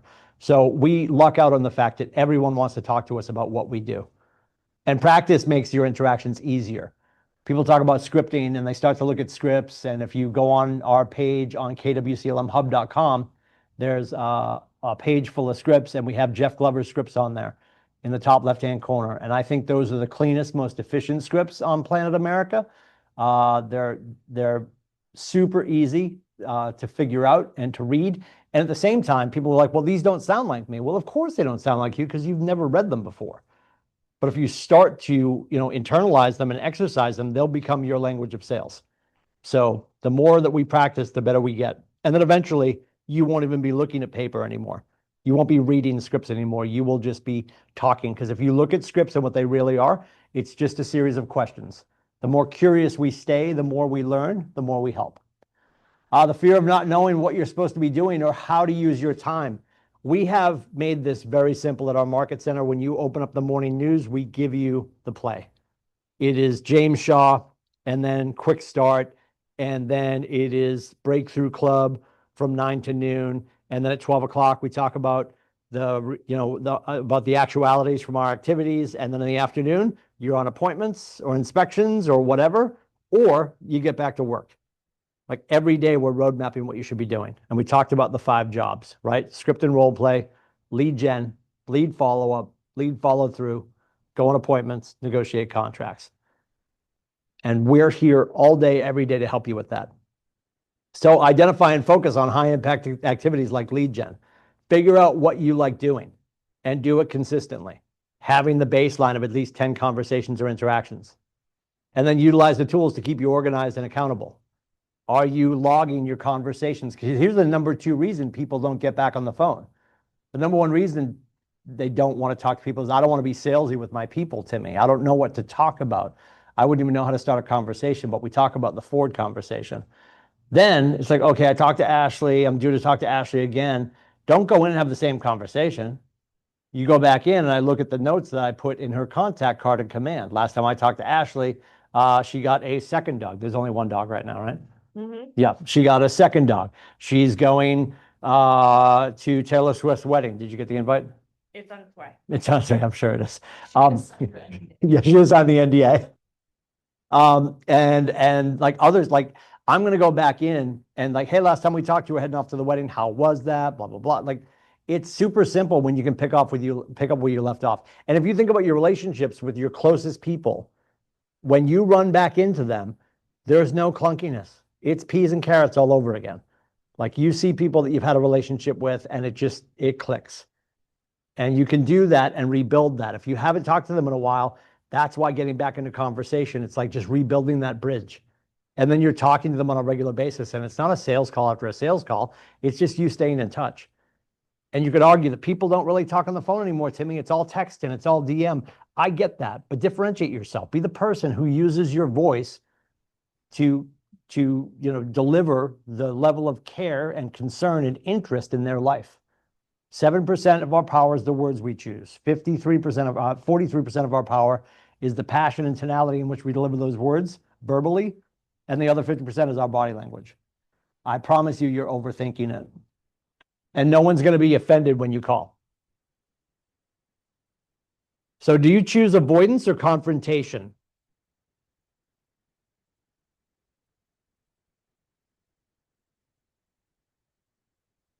Common fears about being a real estate agent might include fear of not knowing enough to run a successful business, fear of talking to people about real estate, fear of not knowing what you're supposed to be doing or how to use your time. Will you address your fears with avoidance or confrontation?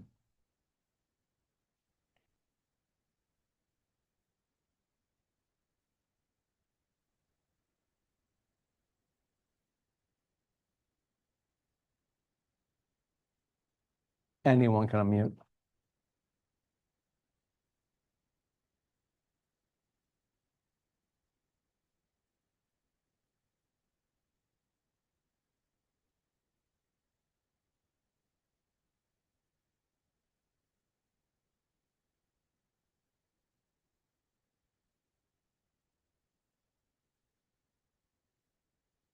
So I'm guessing we're going with avoidance.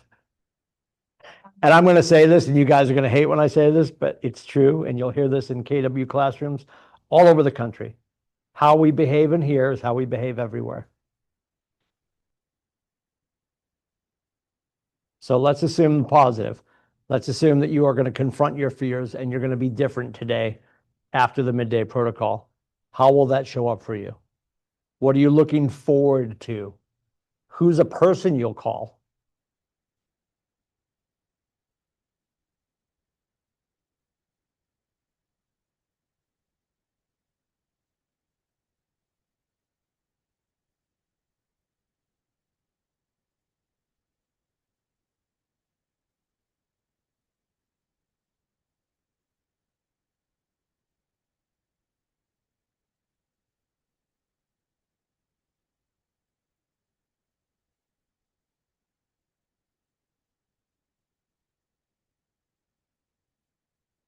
one brave soul, unmute and tell me who you're going to call later today and what you're going to talk about.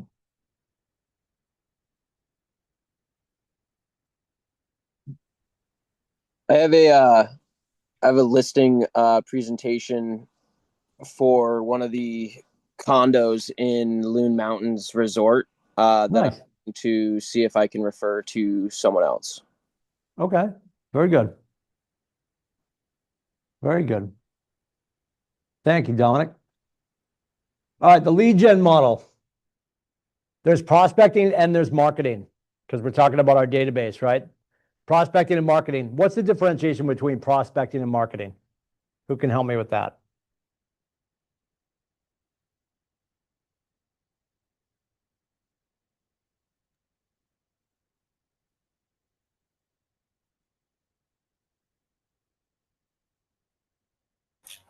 Prospecting would be making the phone calls and having the conversations, and marketing is advertising to draw people to you. Sure. Yep. Prospecting is active and marketing is passive. They could both have a call to action, but prospecting historically is going to be in real time. And you'll notice in the last handful of years, we've added texting and direct messaging as long as it's in real time. You cannot grab an Eagles quill and an inkwell and start to send off letters across the pond tied to a pigeon and be like, oh no, that's my real-time conversation. That's not. Emails back and forth is not a real-time conversation. So prospecting, active. Prospecting, God willing, they're hearing your voice. And you're answering questions in real time, you're interacting in real time. Marketing, again, could be a myriad of things. It could be the billboard, it could be your ad on a menu at the diner down the street. It could still have a call to action, but you're not there to really gauge where their head is at, where their motivation is at. Marketing being long-term, right? Marketing, you can take yourself out of the equation. It's not intense on your time, but it will cost you some money. Where prospecting, it'll be less expensive, but it will take your time. Because what do we really need? Everybody has a phone and you've got a mouth that works and you know people. That's where the prospecting really lies. So we want to reach out to leads or attract leads, as Don was talking about. Then those leads go into our contacts and you connect with those on a regular basis. Those are in the database. We're nurturing those conversations. We talk about this all the time. It's somewhere between the 7th and 20th conversation that people become transactional. And then that moves to appointments and then agreements and then to closings.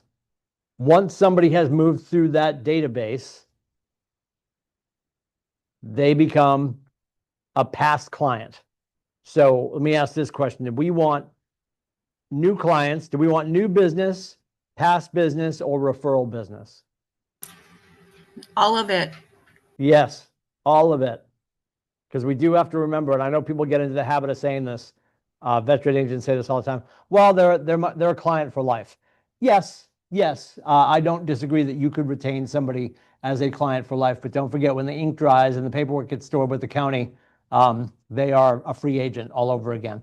And most of you that are veteran agents on this call, you have helped a buyer buy a house, and they may have listed 7 years later with somebody else because we didn't stay in touch. Because if we stayed in touch, they certainly would have, right? I think the stat, it's an exhausting stat. 87% of our clients would have worked with us again. And only about 10% of them do because we don't stay in touch. So there's your friendly reminder that you should have a post-mortem set up for when the deal is over. How are we going to behave with these people for arguably the next 7 to 10 years before their next move? How do we remain as a human in the gap in between transactions? Your database is your business. It holds your relationships. It contains the people you know, people you've met, leads you've captured, past clients, referrals, and even friends and family. Anyone who could buy, sell, or refer real estate business to you. It should include information about each contact, communication plans, follow-up systems, and tasks. Has everybody gone to agent.kw.com? Does anybody not know what I'm talking about? That is your access to command. And you might be on here, you might be using a different database, no judgment there. If you are getting started and you are wondering what database you should use command. And I say that because you're already paying for it, right? You'll hear people sometimes like, oh, we get it for free. Nope, there's a line item in your agent bill called consortium. That's where the tech is. That's where you're paying for command. It's not a ridiculous amount. It is arguably less than you would pay for other databases. Some people at some point during their career, based on their team they choose or their desires, they will go off and grab another database. We have no judgment around that. I know at some point, and agents that have conducted business with this market center know, you're eventually going to meander back to command because you have to go into opportunities to get paid, which is the important part. I think your cat, your dog, your family, your spouse, your partner might be upset if you do the deal, then you don't get paid because you are unwilling to go into command. Colin and the girls are not going to pay you if you don't go in there and do the damn thing inside that. If you are getting started, command will be fine. If you get to a point where you feel command is holding you back from your greatness, am I being sarcastic? You bet it. You bet I am. You can move on and maybe grab something else. The only thing that Ashley and myself and the rest of the staff want you to do is find a database you're willing to open every day, right? Monday through Friday, you should be in that every day, adding people, right? The rules of a database, open it, build it, feed it, communicate with it, and then service the leads that come from it. Because if you don't have a database, and if Nathan meanders in here, is he in the building today, Ash? Yes. He is wandering around. If you see Nathan Dickey, ask him if he has any regrets from when he was an agent. And if he meanders in today, I will ask him. And he will say it off mic. And then Ashley will give him the mic and he'll say it again. He will say he wished that he earlier in his career was better about his database. His database is robust now, but he's had teams of people working on it for years. When he was an agent, and you hear me joking about 3M notes and cocktail napkins flying around an F-150, I'm joking about him. He would have made more money, and he did okay. He built this place. He would have been more successful as an agent if his database was more important to him. But he's a high D, so he did a lot of cold beers and headlocks and sign here. And it worked. It could have been more robust. Because if you realize where we are with AI and data, you want your thumb drive to be as robust as possible. If you are going to step away, Nick Crowder, I believe is his name. The book is called The Golden Handoff, and he gives the whole playbook on how to step out of your business, give it to another agent, have them run it, and you still recoup referral money from it.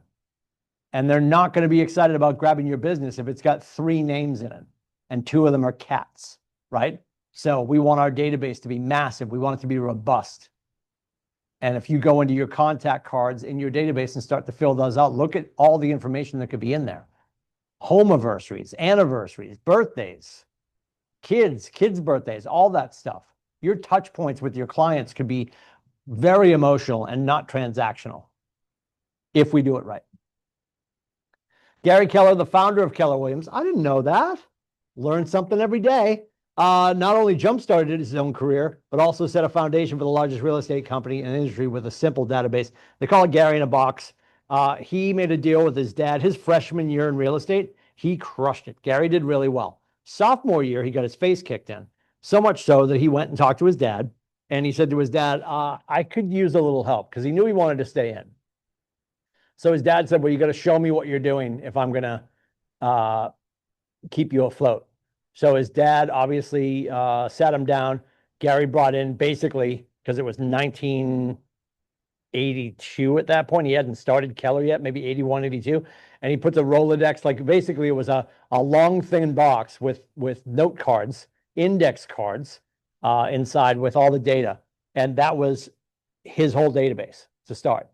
And he showed his dad every time they would meet where he stood and what he was doing. And obviously he got launched, and then he opened up Keller in 83, and here we are. But it started with a database. The importance of a database cannot be over-explained. We can't talk about it enough. I promise it'll be the thing you'll look back on, and you'll be like, I'm glad when I started, I put my head down and did the database thing. I did all the hard stuff, because all this hard foundational stuff, it'll be a fast twitch muscle for you eventually, and it won't feel like hard work anymore. It'll just be what you do. So here's the math we always talk about. See, I'm not making it up. I love when it validates me. Every once in a while, Ash. Every once in a while. Value of your existing database. Your number of contacts in your phone / database. And don't forget, your phone is not your database. Let's have that quick conversation. Your phone is your Candy Crush machine. Maybe it's your Tinder machine. Are people still Tindering? Are we bumbling? Are we bumbling more than Tindering? You're not bumbling or Tindering? You're just out there meeting boys out in the wild? Yeah, it's wild. In the wild. All right. Yeah. She's not on any of the dating apps, boys. Calm down. Ash is not bumbling or humbling or Tindering. Yes. Okay. It's whatever's in your database. And let me get back to the phone and the database. Your phone's your talking machine. The reason your phone is not your database, but Timmy, it's got all my people in it. And it's not doing anything for you when you're doing other things. But when you put your humans into a database and then start a smart plan, right? Then while you're off doing other things, having dinner, going to see Taylor Swift get married, whatever you're doing, it could be doing stuff on your behalf while you're doing other things. It's replicating your efforts. So wherever your biggest number is, multiply that by 0.06. That'll give you the number of people who you know that will do something in real estate that could result in a commission. And then your expected commission, and I'm going to tell you guys, our market center average is hovering around probably 11 grandish. You multiply that by the people that you know that will do something, that gives you your potential gross commission income. So I would encourage everybody right now, do me a flavor, grab your phone. Let's just go with your phone because you have a bunch of people in your phone. Or if you know you've moved most of your people into Command or Follow Up Boss or Brivity, multiply your database number by 0.06 and somebody unmute and give me their number.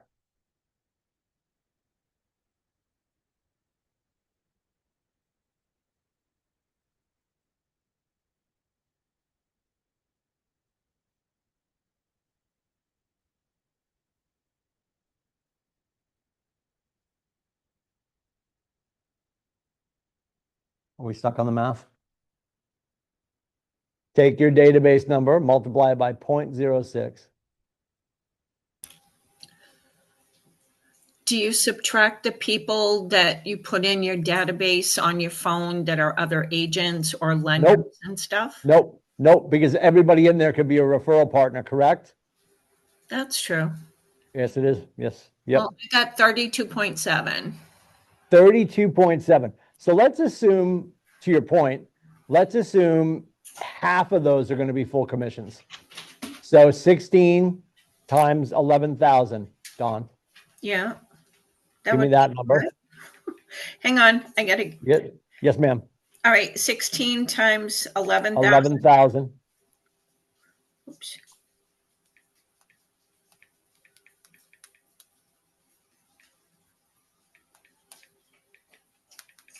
Sorry, I was 176,000. 100 and what? 176,000. Okay, now the other side, give me 16 times a commission, a referral commission. So give me 16 times 2,500.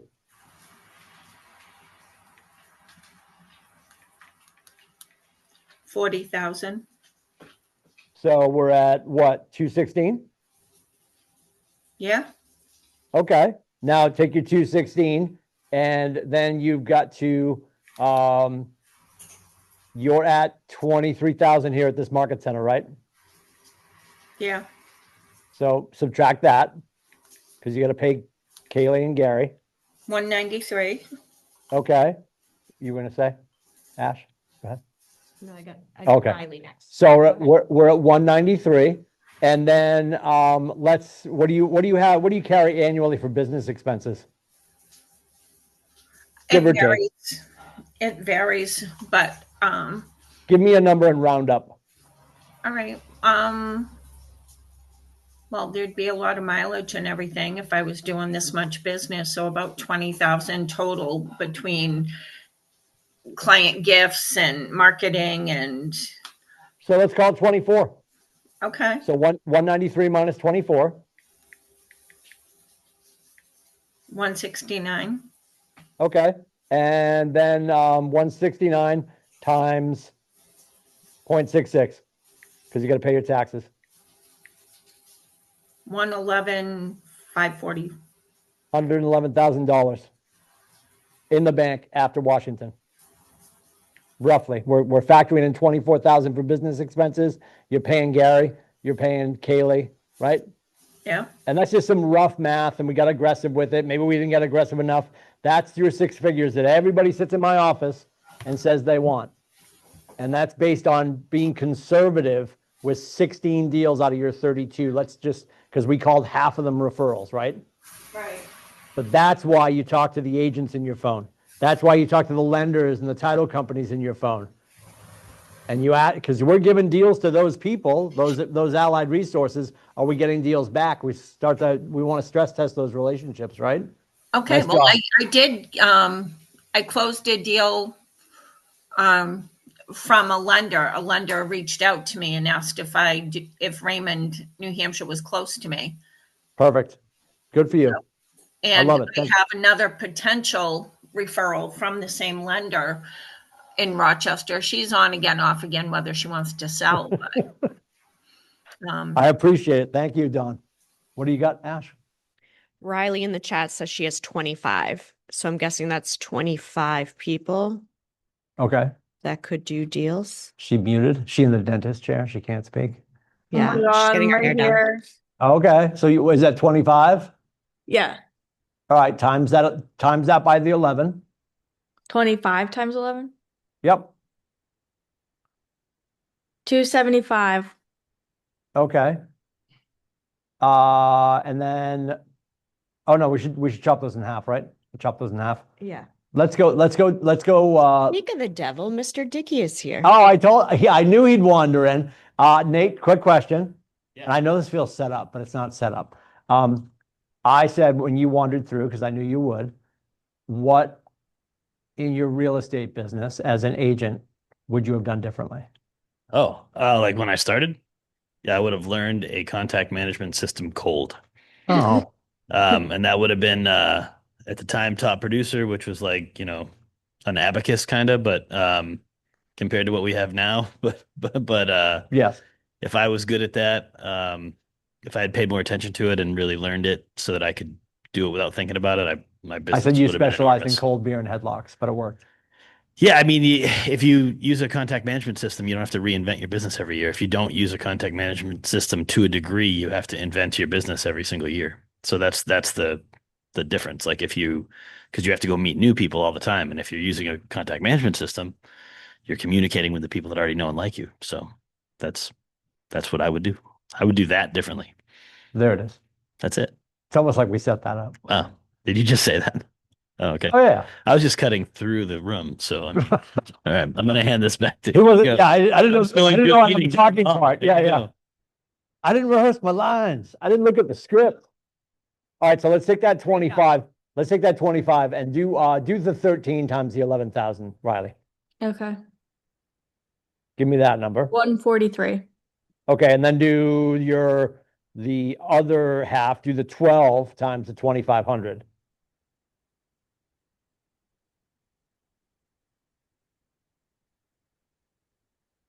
$30,000.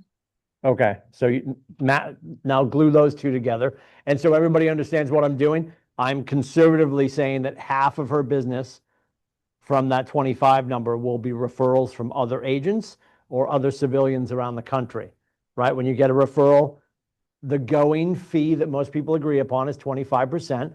So at 25% of their whatever, and again, all over the country, it's going to be different numbers. The deal could be different. The market could be different. The pricing is going to be different. But assuming that we're basing it on like a $10,000 GCI check, when Kate in San Diego gets her check, she brings it back to her Kaylee, her MCA. Her MCA is going to rip off 25% of that.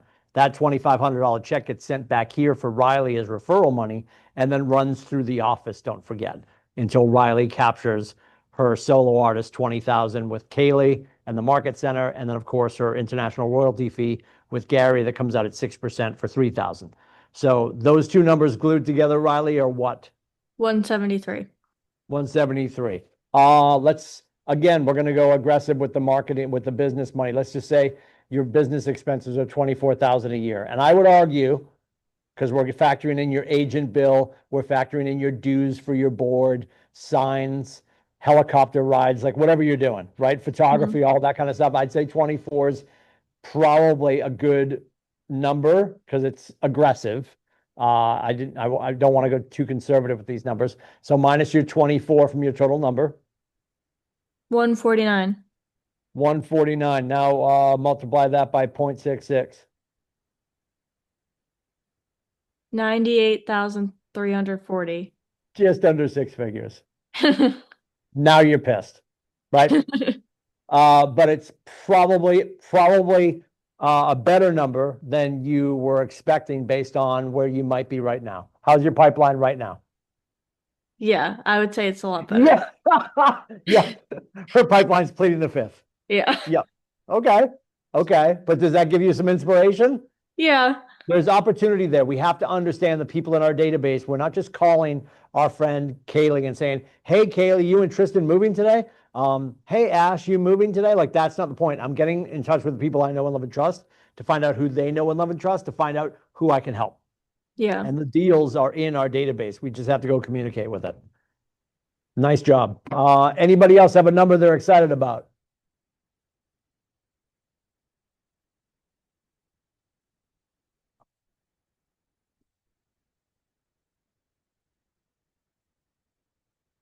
We talked about this. You build it, you feed it, you communicate with it, and then you service the leads that come from it. That's what we do with the database. So you do your initial move of everybody in. And here's the thing, don't move everybody out of your phone and into command and then keep not talking to them. Like that, they're just asleep in two places now. I would argue, and I'm not against you moving everybody in, but then you want to go through the painstaking process of then communicating with them and gaining permission to stay in touch in a business sense.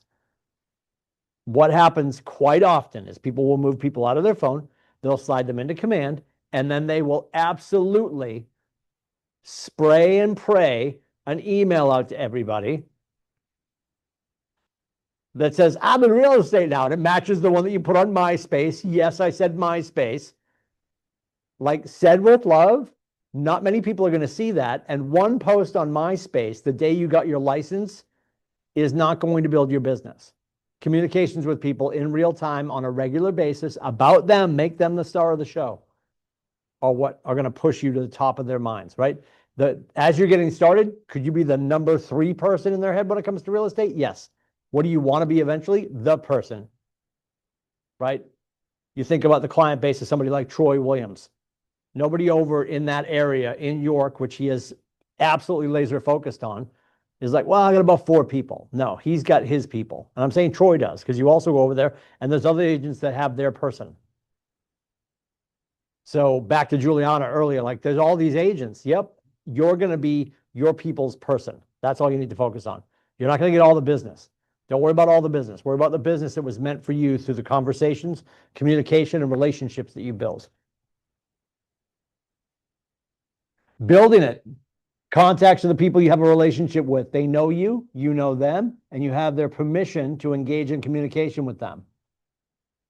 Sphere of influence, SOI, you'll hear that acronym.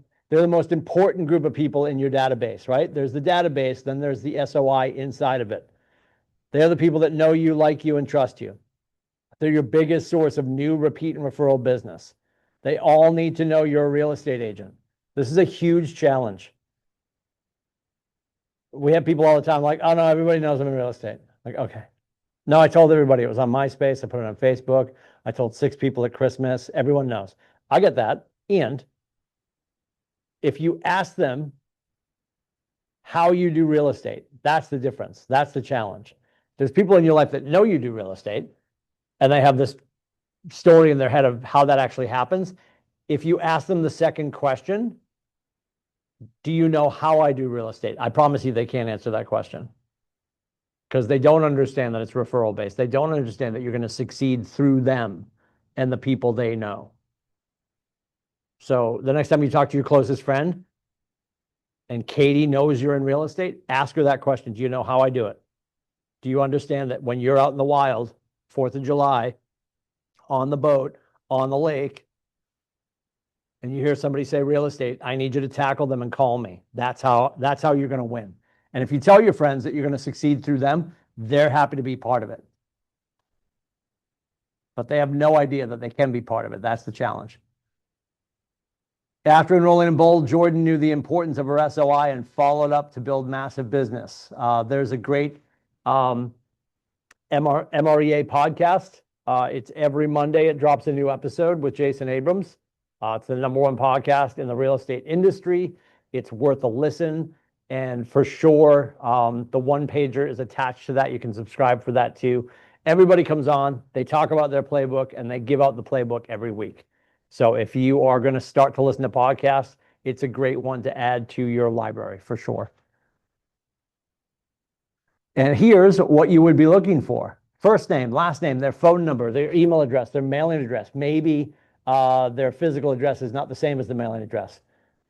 And then you're putting notes in when you talk to them. So when you go back to have a conversation with them again, I know on September 9th that I talked to Lori Hanson, referred by Jamie White, wants to buy her first home, likely a condo because of work travel, has 15 grand to put down, gave lenders, following up on Friday. And then Command will tap you on the shoulder and remind you to call her back on Friday.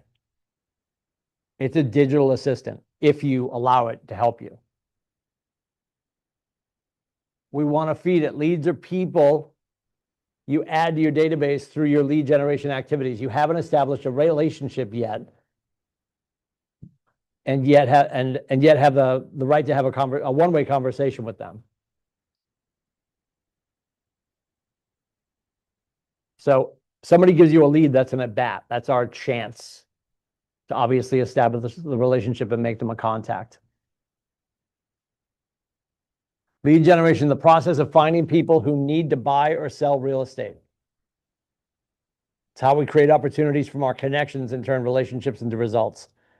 Is your 20% effort that gets your 80% of your results. It's your big rocks. Lead generation, as boring as it is, and you'll hear people say this all the time, everything amazing in your real estate career is going to come from the mundane stuff that you're doing every day that nobody's going to see. We hear people say this all the time. She was an overnight success.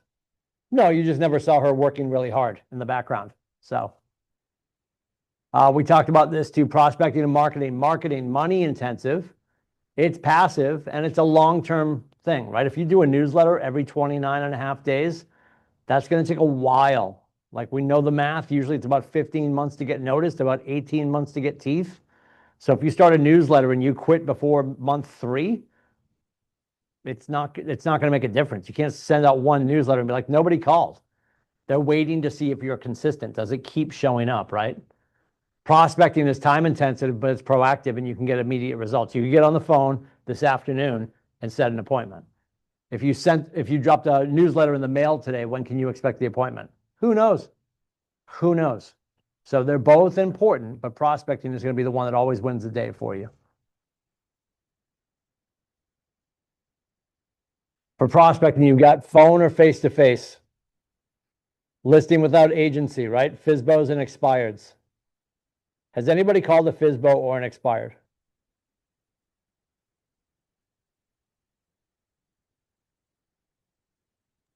Yes, Dom, which ones have you called? Both? both. I just started calling FSBOs May 15th. Oh, very good. How about expireds? Since the day I started. Okay. What are those conversations usually like? Short. But most of the time they're relatively informative. I mean, I like to think that I close almost all the conversations that I have. And I would be confident saying if I talk to them and they're not going to have a listing appointment with me, more often than not, I end up deleting them because we've got to the point where it is in the conversation I needed to hear to know what I need from them. And that's more often than not to not talk to them again. Okay. So the reason people enjoy doing FSBOs and expireds, they've raised their hand. They want to be in real estate. They have a challenge, i.e. a problem. We don't want to say problem with them on the phone probably. But expired listings, I would argue expired listings are probably aggravated with their current agent. Yeah. And then FSBOs are sort of aggravated with the whole industry. Like they're at the point where they went to Home Depot and they grabbed a sign and put their wife's cell phone number on it and they took 3 crappy pictures with her iPhone 2, and they think, and for sure, FSBOs are doing that because they want to save time and money. Yeah. And if you go into the FSBO scripts for Jeff Glover, he cut his teeth on FSBOs. He's got great FSBO scripts. And he would always end his first interaction with a FSBO and say, hey, I'll give you a call within the week just to see where you stand. And when he called back, he had 3 questions. Hi, Dominic. How are you? Has the property sold? And you'd say no. Do you still have my number? Yes. And are you ready to move forward with a professional? Because what he knew, and he would say usually that he would tell them in the first call too, and within 2 to 3 weeks we'll be working together. I look forward to it. The same way Diana Kokoska would say when she jumped on your doorstep for that listing appointment, I'm excited to be here to list your home. It was all future proofing of your greatness, because they have a problem and they want to get it sold, and FSBOs think they can do it on their own and save time and money, when in essence they're going to lose time and money because they're not really willing to do what we do every day. Expired listings, in the same way, they are probably in a safe space. They'll tell you they're going to work with the same agent. And we've got scripts that we can go through for all that kind of stuff. If you guys are doing FSBOs or expireds, you want to run through scripts, shoot me a text. I'm happy to go over all that stuff with you. Or you can, next time you have an appointment with me, just put in the notes, I want to go over this script. I want to go over FSBOs and expireds, and we can go through all that kind of stuff. Because those, honestly, when you get comfortable with them, child's play. Yeah. It's about asking questions. And it's about just, honestly, with the expireds, why did the property not sell? It's price. More often than not, they tell you they don't know. Well, they tell you they don't know, but what do we know as real estate professionals? This is the price. Yeah. They're going to be like, well, we're in a weird, it's got a weird driveway. We're in a weird time. No, price, Barbara, it's price. Yeah. Like Barbara is going to fight you to the death that she's got a funky driveway. No, it's price. Because any conditions that we can't change physically, we have to roll it back to the price. And we don't have to, like, you know, and we'll go down this rabbit's hole if you guys want to talk to me privately. Like, if the roof needs to be done, that doesn't mean you march back over to the listing price before you put it on the market and just say, we're not doing the roof. The roof's going to cost 40, and we knock 40 off the roof. Yeah. We go get some quotes that justify that there's going to be some expense, and then we make a change to the price. So then when somebody says, hey, they're at the house, and they're like, yeah, the roof definitely needs to be done. Yep. I talked to the Lindsays. They understand the roof needs to be done. They're not doing it, but we've made the adjustment in our pricing. And now, whether they want to or not, they can still come back and say, we want 40 for the roof if they do the run. But you can also furnish your local quotes and just say, we adjusted our pricing accordingly. So now you're not having that fight with them. There's all sorts of things we can do. Circle prospecting, neighborhoods, apartment complexes, recently sold, recently listed. Having conversations around what we're already doing. So people see you doing the work in their neighborhood and you're calling to talk to them. Hey, Mr. and Mrs. Lindsay, how are you? My name's Steve. I'm with Keller Williams. We have 123 Main Street listed down the street from you. Do you know anybody else in the neighborhood that's thinking about moving soon? Or we have an open house coming up. We'd love to have you swing by. I think it's really important to make sure you ingratiate yourself with the neighbors so it becomes second nature that when they decide to move, you're the person that always moves everyone on the street. And then community outreach. I think if we are involved in something that's near and dear to our heart, we have a commonality with others around a certain passion, that's a great place to make sure that you're building relationships. Because eventually, when you're at the food kitchen or you're at the gardening club, somebody's going to look up and be like, hey, what do you do for work? And you're probably one of the only realtors there. And now you're the voice of reason in that community. So something to consider. Marketing. Let's run through these quickly. I'm going to make fun of some of these and I'm old and I'm still going to make fun of some of these. Radio, I think radio and TV, honestly, if you've got the budget for it and you're excited about it, there's a lot of ways to go about it. I know right now one of our dear friends, Terry LaJoy, has a show on a local channel out in Nashua, and she has sponsors paying for her slot. She's taking the footage from that show and chopping it up into social media pieces. I think that's a smart play. I think a video podcast that doesn't need to be on the radio, a video podcast can be the same kind of engine for that. Newspapers, we can't really track the data. I'm not saying it's not important. I make fun of the Laker all the time. It's this little newspaper up around Winnipesaukee, and your clients will be like, we want to be in the Laker. And there's no way to tell if anybody saw the ad in the Laker, right? Like my running joke is 6 old guys are going to grab it this Saturday when they grab their bran muffin and their black coffee, and 2 of them are going to die on the way home. So like we have no idea who read the ad or even saw the ad. So at this point, where it's 1987 and we have electricity, if you can't track analytics on the investment you're making for your marketing, I don't think it's the best practice. If your client wants to be in the Laker, put them in the Laker, right? Personal vehicles, I'm not going to lie. I had a magnet on the side of the Windstar when I started. Oh, I did. You love it. It's hanging on the fridge in my garage. I'll take a picture. Ashley's giving me the dirtiest look. I did. Timothy C. Lindsay. You want to put it on the Lincoln? Yep. I'll slap it on and drive in. I will put it on the side of the car and drive in. I'll leave it there for everybody to enjoy tomorrow. Yeah, I was that guy. Listen, very excited. I was very excited. Bus stops and benches. Listen, whatever you want to do, that's up to you. Magazines, there's the Great American, whatever it's called. What is it called? I always forget the name of the magazine that everybody does, and they make it your own magazine. There's no date on it. Oh, the Agent magazine. Yeah, there's an Agent magazine, and I'm struggling with the name. Reminder Media. Thank you, my dear. Reminder Media, yes. Don's like, how can he not remember? I know, Don. It's shocking that I don't remember.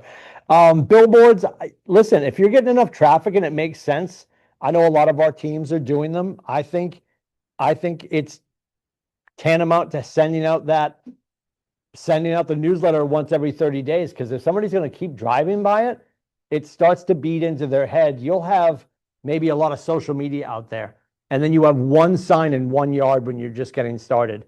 And somebody will be like, I see your stuff everywhere. No, they're seeing you everywhere. They're not seeing a bunch of listings. You have one listing. You just got started, but you've been doing some social media. You sent out some emails, and you're starting to build mind share that you're everywhere. That's good for you. Yellow pages we're throwing out. Grocery carts, my great story about grocery carts. We had rented a house a handful of years ago in Tennessee on a lake, and we went to the Piggly Wiggly to get our groceries. And Janina and I are in the Piggly Wiggly, and Marge and her bonnet, the local realtor Marge and her bonnet, she had her face smacked on the front of every carriage in the Piggly Wiggly. And I was like, this lady's amazing. Like, I was in love. I'm like, this is fantastic. And then in that moment, because we saw her on all the carriages at the Piggly Wiggly near our lake house, we're driving home. Then I started to see all the signs. So she absolutely owned that town. So it made sense for her to obviously own all the grocery carts. And I'm sure she didn't pay that much for it. Moving van, super smart. There's a kid, I want to say it's Kenny Clausen. He's down in like the Carolinas or Tennessee. Kenny Clausen, if you look him up, he's a KW kid. He's always on stage with Gary. Kenny Clausen and his team have moving vans. They have 2 different storage units. He's almost like a Taylor rental. And what he's doing is basically, you move with us, we'll have the trucks. Don't worry about it. He's got like a moving division. He's got a rental division. So when you do your housewarming party, he's got like the chocolate fountains, like all that stuff. He's got everything. And that's really been his niche, is that he's going to make sure everything you need around it. And obviously he's built his business. There's a title company and all that kind of stuff. He's a one-stop shop for his people buying, selling, or investing. So moving vans, whether you get advertising with a moving company, or if you actually get your business to the point that you're like, I'm going to have a couple of vehicles that people can borrow, that's Kenny Clausen and what he's doing. I want to say he's down in the Tennessee area, if you look him up. And I believe it's Clausen with a K. Could be wrong, but I'm sure if you punch into the recent Googles, it'll find it for you, because the internet's smarter than I am. Farming, demographically farming, geographically farming. Are you looking for engineers, male and female, 35 to 55, or are you looking for a certain part of town? Figuring out who you want to be working with and what makes sense for you. And then events, open houses, seminars, contests, client appreciation events. We know open houses are one of the big 4 when it comes to what people are doing to grow their business. It's sphere of influence, it's social media, it's events, client events, and open houses. Those are the top 4 things that people are doing. Here's that rule of 3 we talked about earlier. Anybody questions as we're moving through? Does anybody have whiplash? We have a lot to get through, so I'm making sure we're moving quickly. Questions, comments, concerns while I keep moving? I appreciate everyone staying awake. I know there's a lot here. So the rule of three, Gary talks about this in Business Planning Clinic too. We'll discuss it next Thursday. People leave Business Planning Clinic or people leave Mega or family and they're like, oh, I got 35 things I'm going to implement when I get back. Don't do that. And if you've got a plan that you're going to do these 10 things in 2026 for lead generation, I'm not saying don't test 10 things, but based on who you are, don't just make a list of 10 things because it makes you feel good. There should be a core 4, or Gary calls it a rule of 3. What are your 3 things that are no-brainers? And this is what we just talked about. In the US, the top 4 activities were communication with your sphere of influence, social media, events with your clients, and open houses are the top 4 things that top agents at Keller Williams nationwide are using to make sure they're building their business. So open house is self-explanatory. How are you doing your open house? Are you delivering one that is an event? Or are you just putting out 3 balloons with 4 stale cookies and not telling anybody about it? Because Friday I made some phone calls. If you look page 71 in the book called Shift, they show you what it looks like to do a 7th level open house. At the very least, start to build off of that to do something more robust. And I'll pick on everybody in the industry. If your team or yourself or a veteran agent taps you on the shoulder on a Thursday and says, hey, you want to do an open house for me on Saturday? They better have done a ton of work already. Otherwise, they're setting you up for failure. And yes, I said that. And if anybody's angered by that, have them call me, 603-834-2856, because that's just stupid, capital ST. If you're doing an open house, page 71 in Shift would argue that is a weeks long activity. You could make open houses your one thing. Because every time you get a listing, you run that page 71 7th level open house play, and the conversations that you're having all week to make sure people are coming to your open house on Saturday, which is going to kick ass and take names, is probably going to get you another listing. And then you do it again and again and again. So open houses can be fantastic. When we think about events, I think people are just like, I don't have enough money to do an event. A client event doesn't mean that you have to have a DJ and fireworks and all that kind of stuff. You could just attach yourself to something that's happening in the community. Like, did we not just have Portsmouth just have Market Square Day? Am I making that up? Did that just happen? Is anybody listening? I'm making it up. You know what it is. Market Square Day? I think it just happened last weekend. Getting a table at that would be a smart thing to do. Attaching yourself to something that's happening locally. And obviously, sphere of influence, are you talking to your people? And social media, go hit record. Questions on that? Everyone's so quiet.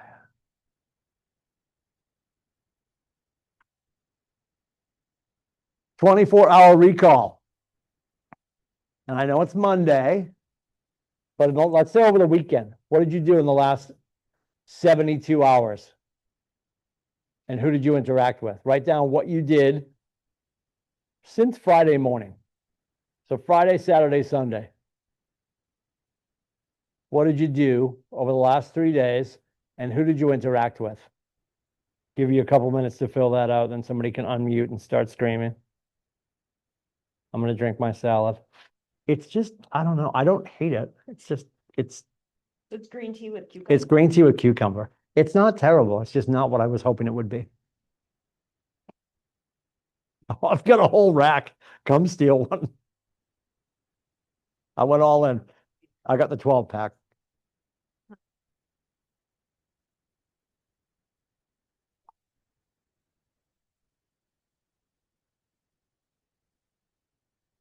The cucumber's winning right now.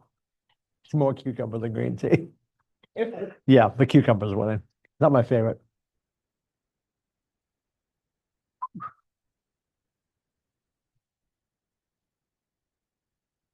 What do we got? What did you do and who did you interact with? What did you do and who did you interact with? Talk to me.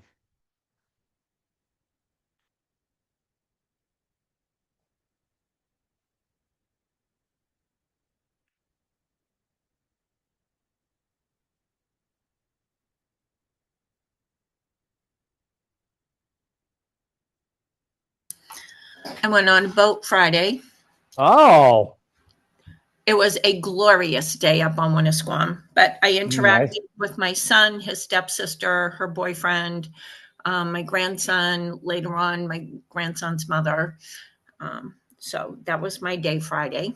Okay, Saturday, I did an open house in Lee and wonderful. only had a couple people show up, but you know what? I made some great connections with some of the neighbors because they came Mhm. out and they were talking with me and, so it wound up being really positive, and I was able to give a potential buyer more information about the Very good. neighborhood. Good. So, holding the intention that she sends me an offer. Sunday, I did food shopping for my son and hung out with my son. But later on, I went to visit a friend of mine who, in the past, has gotten me a few referrals for Very real good. estate deals. So, Yep, and then very good. today, hanging out with you. I appreciate that. Anybody else? What happened since Friday?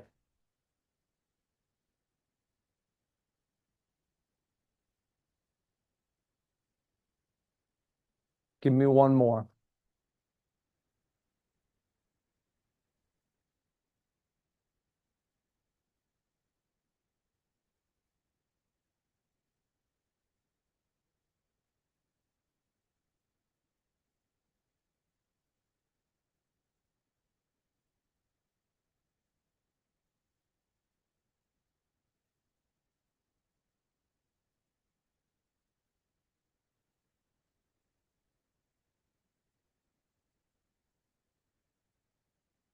Picking on people now.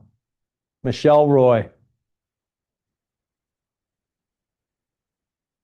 Well, this means I have to pay attention and stop texting. Oh my Well, God, your microphone works. it does. I have been texting prospects and stuff like that while we've all been talking. I appreciate that, but go ahead. So what has happened this weekend? Yeah, give me just the break. I guess the way to look at this, and not to be negative, I want you to think about what you did Friday, Saturday, and Sunday, and maybe identify some missed opportunities. Right? What were the conversations you could have had that you didn't have? I started setting up my backyard in our new home, and I posted the pictures to Facebook to try and drum in some business and activity. Okay. I could have probably called some people and asked them what they were doing in their yard for summer. Sure. Yes. What else? See if they need a bigger yard. Yeah, there's that. Yep. Yep. Are you setting furniture up in your yard, or do you wish you had one? Yep. Yeah. I don't know. I have to admit, I was halfway paying attention because I was texting and That's okay. trying to drum up business. I also called on you, so there's that. So I appreciate it. You can go back and enjoy what most women enjoy, ignoring me. Go ahead. No. My wife is selling shirts. What did he say? Oh boy. Thank you, Michelle. There's a great story in the book if you grab the book, but I'll read it to you. Scott Maloof, you know him if you've seen him moseying around either Mega or Family. He has amazing fedoras. He's always in a hat, a telltale hat. One of his first clients gave him a hat as a gift, and it became his symbol. It's his calling card. So you'll see Scott marching around. He's fantastic. Came into real estate with club promotion experience, so he knows the ins and outs of hosting great events. Through his team, he hosts large, impressive events. Their micro events and the program he calls 50 First Dates are a staple of their lead generation. Every week, every member of his team goes out to one coffee, one lunch, and one dinner with people from their database. They have a coffee with someone they are trying to get into a relationship with, lunch with a past client, and dinner with someone they determined to be a VIP for their business. During these dates, they focus on serving their guests by being their connector. If the guest mentions needing someone to do their landscaping or tutor their child, Scott and his team find someone to help. By connecting with them and being of service, Scott and his team show the people in their database that they are here to help. Scott says that investing in people is the best investment that you can make. Last year, his team made $1.4 million from this strategy, from referrals from their people. Remember, real estate is a relationship business. What better way to build relationships than to have a meal and help someone out? Episode 57 of the MREA podcast is the story with Scott Maloof and his team, if you want to go check that out. Discover your network. All right, so this is in the workbook. So if you haven't printed it up, and I think the Kirsten Blake is in the chat. So if we could pump in the link for the workbook or the QR code back in there, Kirsten, that would be fantastical. When we get to page 53 in the workbook that I'm going through, and I'm going to read you just a couple from each page. What I'll tell you is there's 1, 2, 3, 4, 5, 6, 7 pages of people that you could consider connecting with. Page number 1, just an example of some from page number 1. Your dentist, your doctor, your children's doctor, your painter, your electrician, your window cleaner. The next page, former teachers and coaches, your children's coaches, your parents' close friends, your car salesperson. Next page, your hairstylist, your massage therapist, your life insurance agent, your health insurance agent, your tax preparer or CPA. Next page, that's your favorite snack. Wow, I'm drinking a salad and I'm thinking about snacks. Your favorite bank teller, your pet sitter, your lawyer, your dietitian, your wedding officiant. Next page, your tennis partners, your hobby friends, your favorite server, your college classmates. Next page. Now we're on activities or people 84 to 100 at this point, and this is not the last page. Contacts from daycare, contacts from charity functions, your previous neighbors, retired coworkers, the wealthiest person you know, and then the last page, a baker that you know. There it is. We always work baking in. Your social network connections, someone who sells Pampered Chef, Mary Kay, or something similar. Love that. And then number 115, just to give you an idea, 115 different ideas of who you could talk to. The last one is people you have met at a party recently. So what were that, 7 or 8 pages of people that you could communicate with?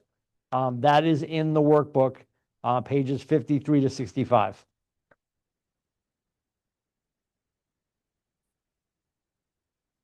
Let's not forget about TCPA. Friendly reminder about the Telephone Communications Protection Act and do not call regulations.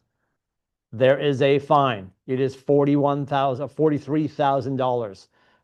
Understand that if you're going to make calls to people that you don't know, and this could be civilians or business to business, we want to make sure that they're not on the do not call list. So we're going to go to donotcall.gov and we are going to check to see if they're on there. You can check, I think, up to 3 or 4 different area codes before there's a charge.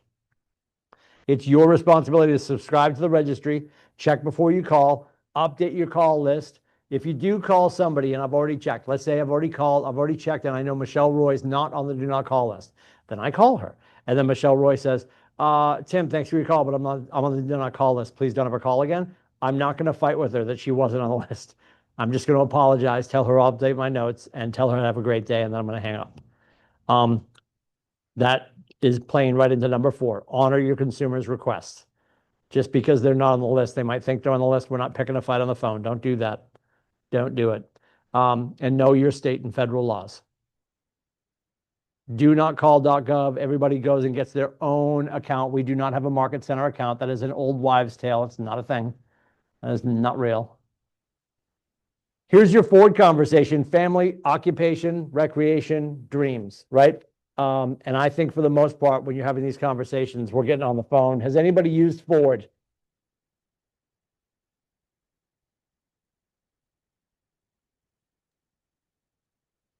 Somebody want to lie to me and say they've used Ford? Yes. I love that. I don't know if you're saying you used it or you're lying to me, but either way, I love you for it, bud. Super simple, just to pull you through the conversation. And I know I've told some of you this story. When I was selling, I went and got babies blocks just so I had an F, an O, an R, and a D in front of me. Because some people will be like, I'm on the phone and I'm a Tacosaurus Rex and I got to make sure I keep it moving.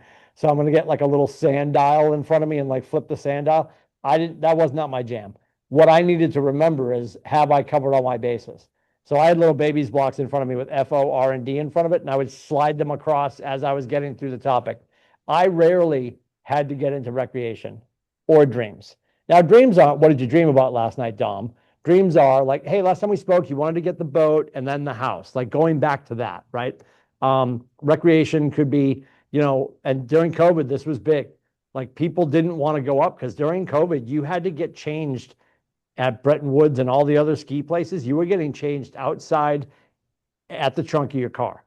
And at Bretton Woods, when it's -10, you don't want to be in your underdingles out in the parking lot. Like you want to be like getting dressed inside. So a lot of people invested in getting their place up there so they could have their own place. So they weren't freezing to death in the parking lot. They wanted some ownership. They didn't want to rent because you didn't want to go into a place that might have germs. But for me, it was family and work. And once I got there, that usually got me to where I needed to go. So when you're having the conversation, it's, how's Steve? How are the girls? And then they're going to ask about your family. And then you ask about Liberty Mutual and they say it sucks. And you're like, well, okay. Have you ever thought about making a career change or whatever? But then they're going to ask you about real estate. And at that point, you get to talk about, like, I'm glad you asked. You know what? I want to help 4 more families before the 4th of July or whatever. Who do you know that I should know? Or I want to help 16 more families this year. Who do you know that I should know? It's just a framework for us to move through. And if you think about it, if you didn't use the Ford conversation, the next time you have an organic interaction with somebody you care about, you're going to move through those categories. They ask you about your loved ones. They ask about work. They're going to ask recreation is like, hey, what are you guys doing for the 4th? And hey, did your daughter get into the school she wanted for like dreams or whatever? Like all that stuff inherently comes up. We just put it together in a framework that we have a blueprint to move through a conversation to make sure that we're asking them about them. Open-ended questions versus closed-ended questions. We don't want to ask a question that is going to get answered in a yes or no. We want them to expand. And this is a great point. When you're leaving, and Phil M. Jones talked about this a few months ago with us at Gillette, when people are leaving your open house, you don't say to them at the door as they're leaving, did you like it? Because they're either going to be like, yes or no. And if it's a yes, they're hanging out, which is good. But if it's a no and they're leaving. He would have you ask, what did you enjoy about the home? And now they have to expound upon the positive, right? So we always want to ask questions that are going to have them answer in a sentence, not a syllable. It's going to provide more than a single word answer. It's going to own knowledge and feelings. It's going to create deeper insights. It'll be free form, and it's going to invite information. Closed-ended, it's going to be single word answer, specific information, defined information. Limited, you're going to get a yes or a no, and they're out. So always ask a question that's going to allow them to expound upon what their thoughts are. Positive or negative, people want to feel important. So don't ask, what did you think? Ask, what did you enjoy about the home? They still might say nothing and march out. You're going to run into those people. But more often than not, they'll talk about what they loved. And then you can dovetail that into, you know what? 44 Lake Street, right down the way, blah, blah, let me make a phone call. We'll set up a showing and you become their buyer's agent. It's a thing. It's possible, provided that they're not represented. Let me say that.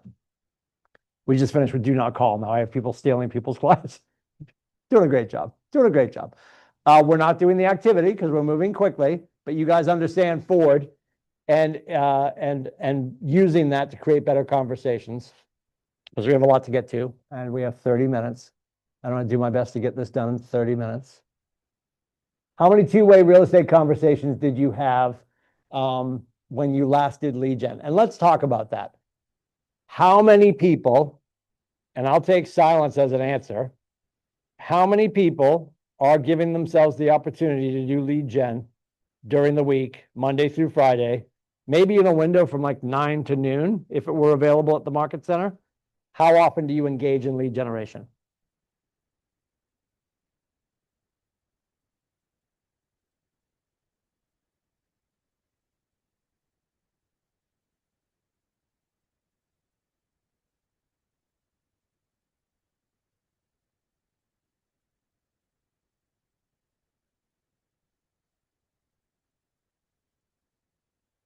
I want to say the suspense is killing me, but I think the cucumber juice is killing me.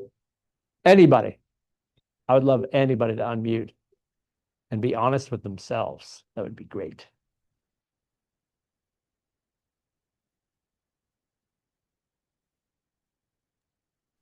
I have the time blocked every day from 7:45 to 11 to dial out.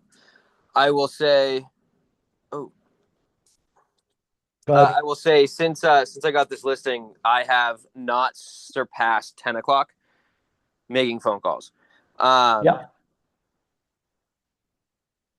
Which I'm not too upset at myself for, because at least I'm getting the expireds, the FSBOs. I'm getting through some of my hot leads, my warm leads, but I'm missing on that second level long-term business, 3 to 6, 12 months out. And I'm eager to get back to it, but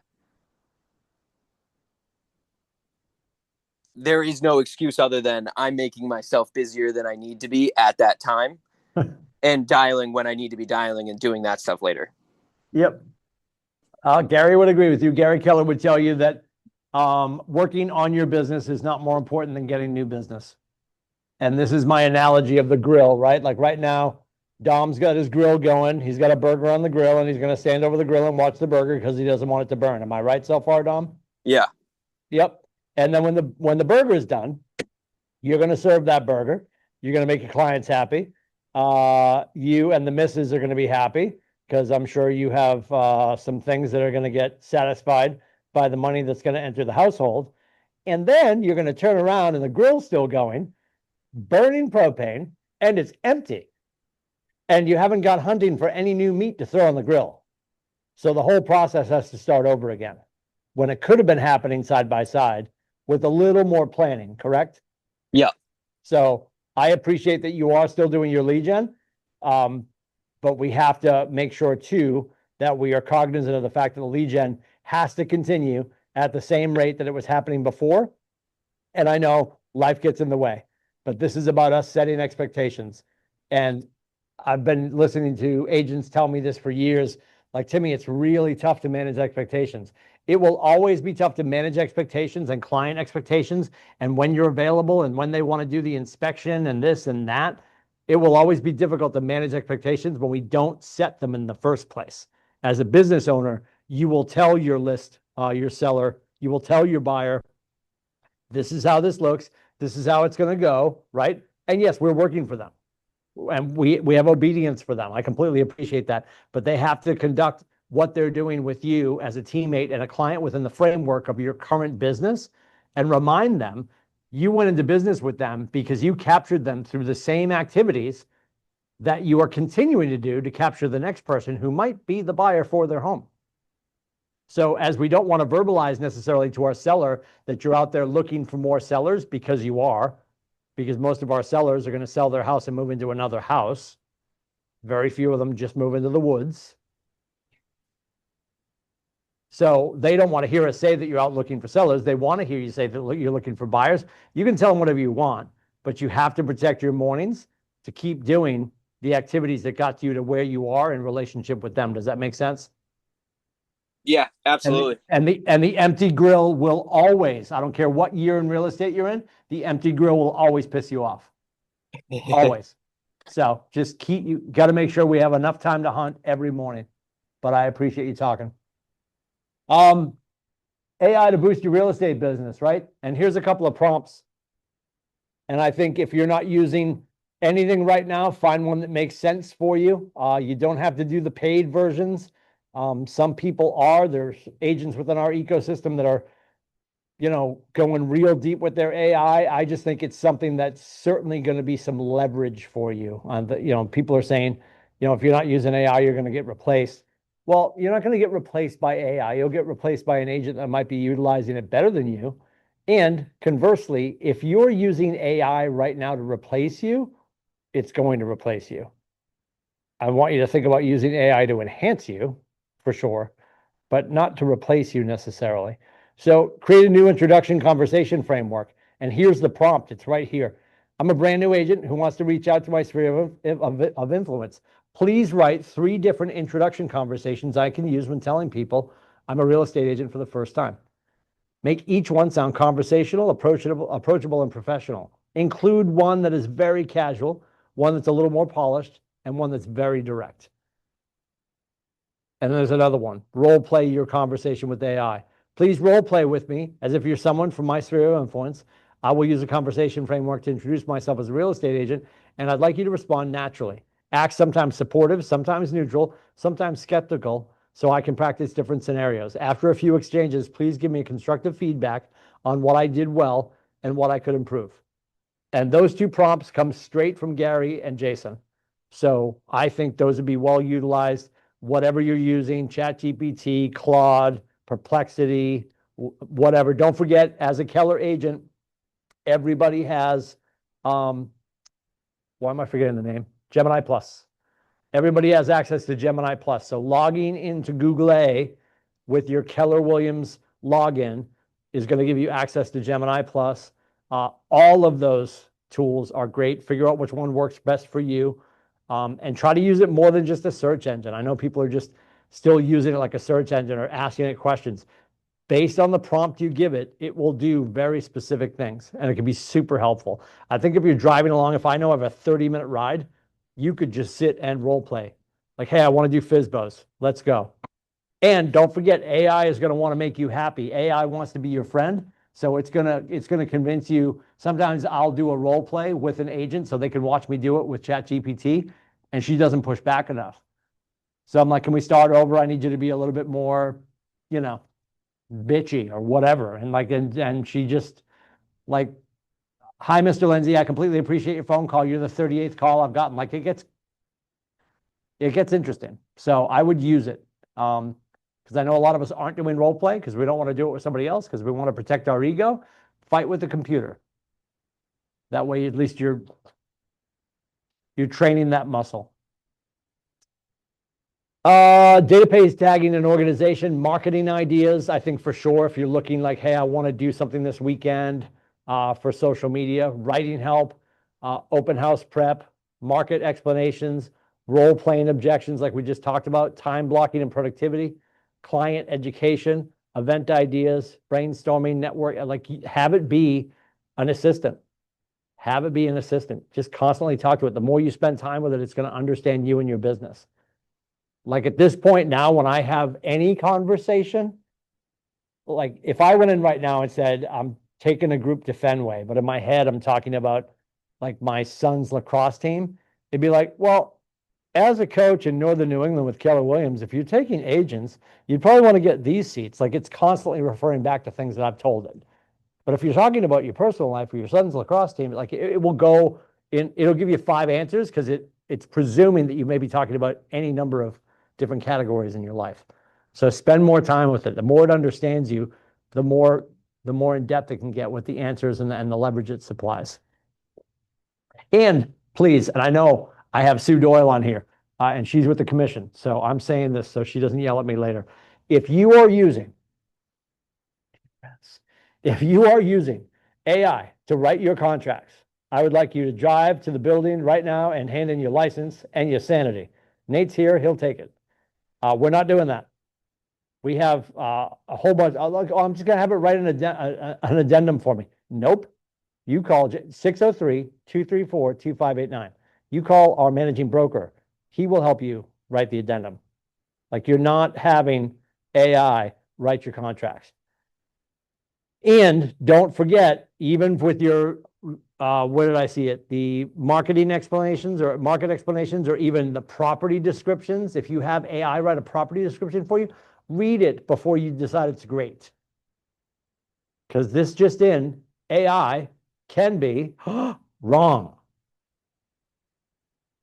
So if you want to, hey, can you take this description I just wrote, which is correct, and make it warmer, add some humor, add some levity, like sure. But don't have it write it for you. Again, if you're using AI to replace you, she will, okay? Said with love. 7 compliance tips for AI use in real estate. The TCPA prohibits AI voice calls. I'm not even finished reading that sentence. If you're using it to make calls for you, I love the tenacity. I hate the legality. Print that shirt, Doyle. Use your images compliantly, including those you upload into AI. Like if you don't have the rights to an image, that's a complete sentence. You don't have the rights to an image. And we've had that happen. But it's public domain. No, it's not. It's owned by Sue Doyle because she bought the photos from her photographer. She's a fellow agent. Could you ask her, like, you love that picture? Could you use it? You have to get permission from her because she has to get permission from her photographer because the photographer is now going to see their photo pop up on your thing. So let's be super careful about what we're doing with that. Do not use AI to create content you wish to protect with copyright because it's not yours. It's their intellectual property. It's not yours. Or to protect client confidentiality. And this is a slippery slope. I know agents, they're like, oh, I've got AI doing this and that and doing all this stuff for me. Like there's a lot of stuff moving around on the web that might not be locked down. So let's make sure that we're being really careful about what we're giving access to. It can be unreliable. I'm seeing a lot of still, like you'll ask it a 2026 question and you're still getting data from 2024. So they're not all caught up. Initially, they were 2 years behind. They're probably 1 year behind now, but they are not perfectly, they're not up to date. You could ask what the Red Sox score was yesterday, but insofar as like larger caches of intel, it's not all caught up. And keep it ethical. In everything we do, we want to rely on our ethics. Connect with your network. Reach out to your network to feed your database. AI can help you with role-play conversation templates and to learn more about people. Remember, the TCPA prohibits AI voice calls. I love that this is in here so much. Make at least one of these calls as part of your lead gen today. And here's a whole bunch. I want to share some exciting news with you. I'm reaching out to tell you that I'm now a real estate agent with blah, blah, blah. I want to be a helpful resource for you. The next one, would it be okay if I added you to my contact list to keep in touch with occasional updates or helpful tips? Awesome, just in case. Do you know anyone who has any real estate goals that I could help with this year? Or if they're not in or you don't have enough data on them, hey, Katie, I'm glad I got a hold of you. I've got a new resource with my real estate business and I'm updating my database in plans to like hopefully win your opportunity to serve you. Could you give me some more details about you and the family? I just want to make sure I have your physical address correct so I can give you neighborhood updates if needed. Like having that conversation to build out your database now with the people that you care about, they'll take a couple minutes to answer your questions. I wouldn't freak out about it. Database truths. Maintaining your database is an income generating activity and not an administrative burden. It may feel that way, but it's important. Incomplete or inaccurate data leads to lower conversion rates for sure. Transferring a messy database from one system to another creates a bigger mess. Failing to keep in touch with your database from one system to another creates a bigger mess. Meaningful touches create a meaningful relationship. It's not about, hey, I talked to them a million times or sent out a million things. I would argue quality over quantity is important. If you're doing the 36 Connect, there's a lot of people, James Shaw included, that thinks that you probably should be doing more than that. You should be doing a 72 touch or 100 touch.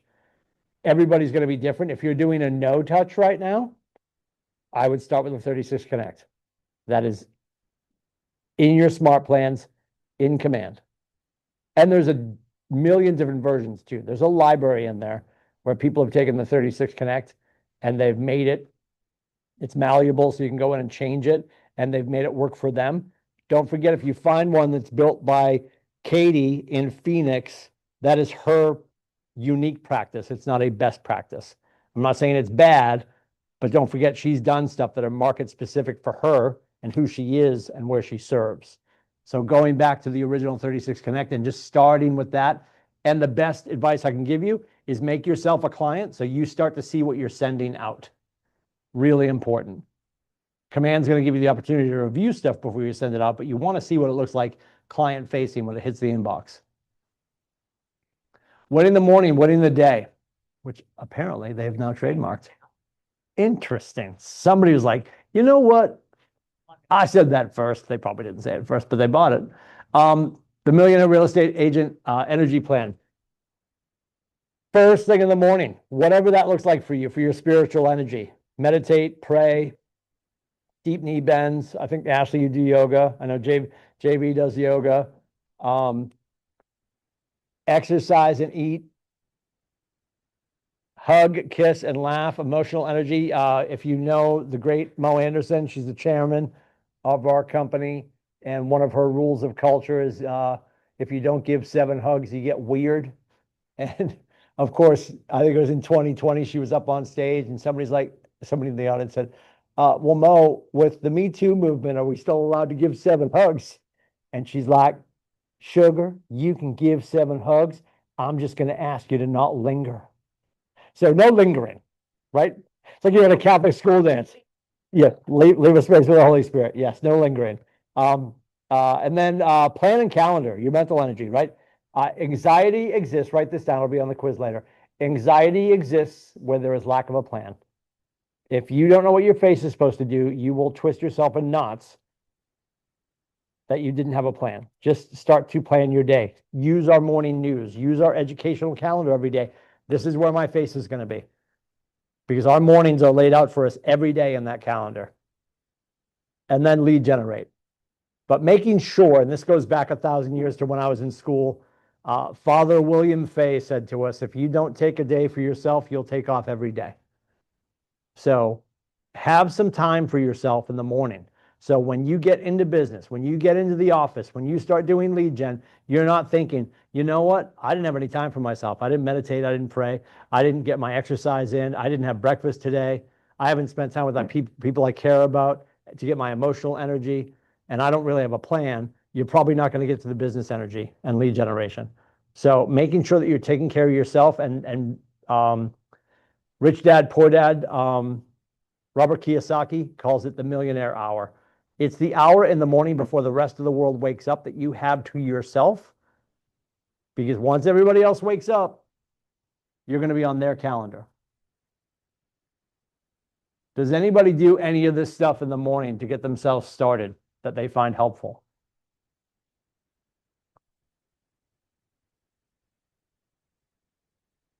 Dom, I know you stare in the mirror and blow yourself kisses. You don't have to talk about that, but.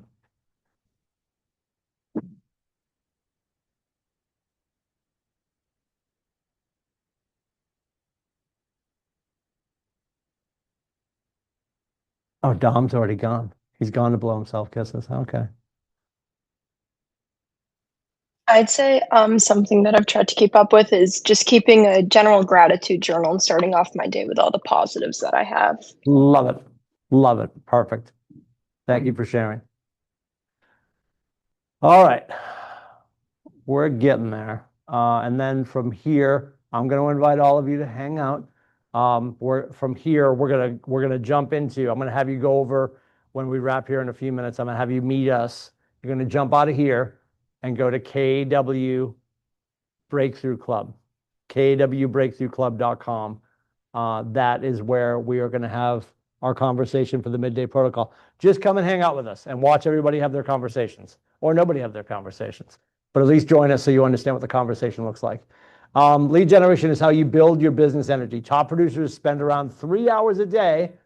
Wouldn't it be great if we had 9 to noon carved out every day for us? Today, keep track of how long it takes you to have 10 real estate conversations. And I know you've been in class today. Do your best to have as many conversations as you can this afternoon. Keeping track of how long it takes you to have 10 real estate conversations so you can schedule your lead generation time effectively. And don't forget, we have it every day, Monday through Friday, 9 to 12. The secret to Jennifer's massive success is that she has no secret. She simply lead generates consistently. She subscribed to Keller Williams Real Estate Channel. She's on YouTube. Jennifer Young is on the YouTubes. There's the energy plan broken out over the week.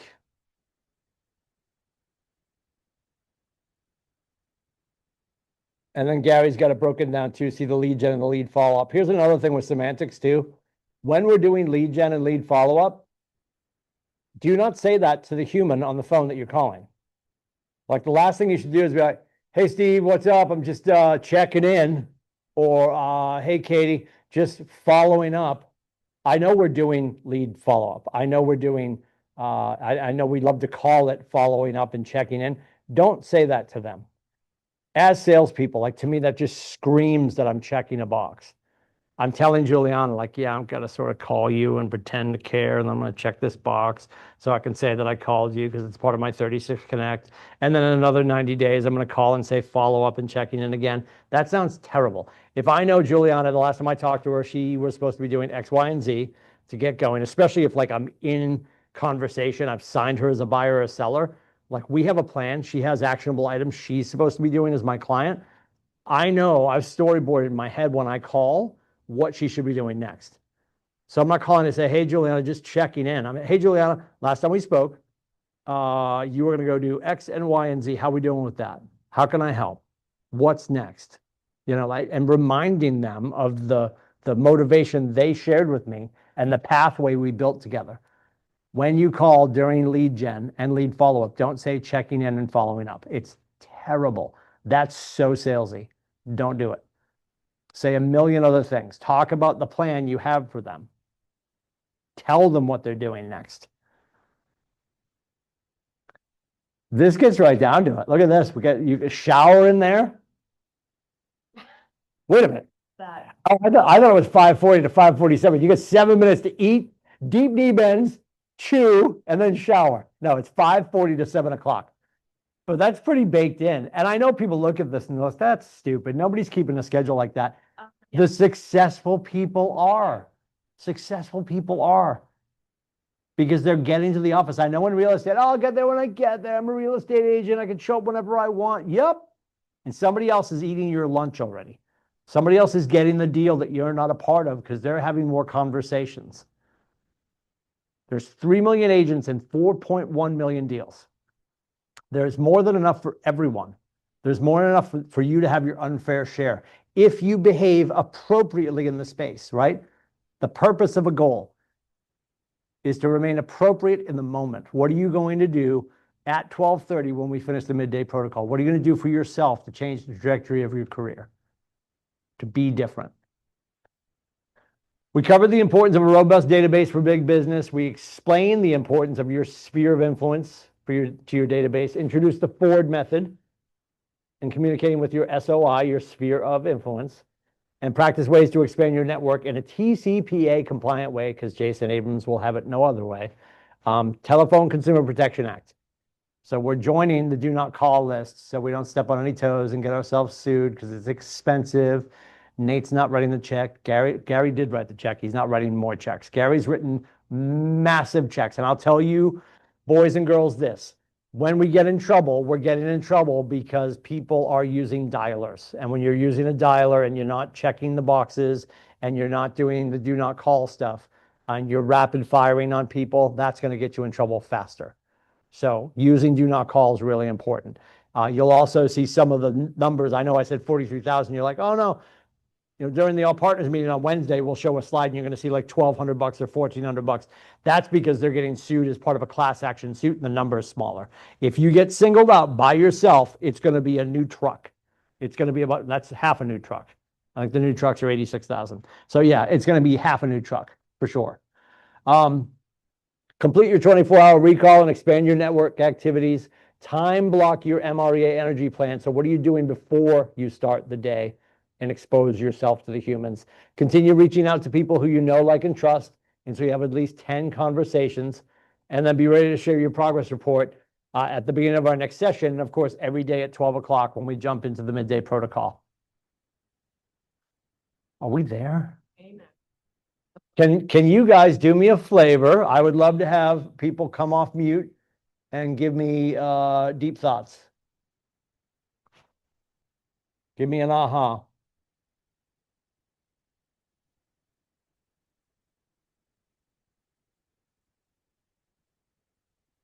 One thing you learned from today.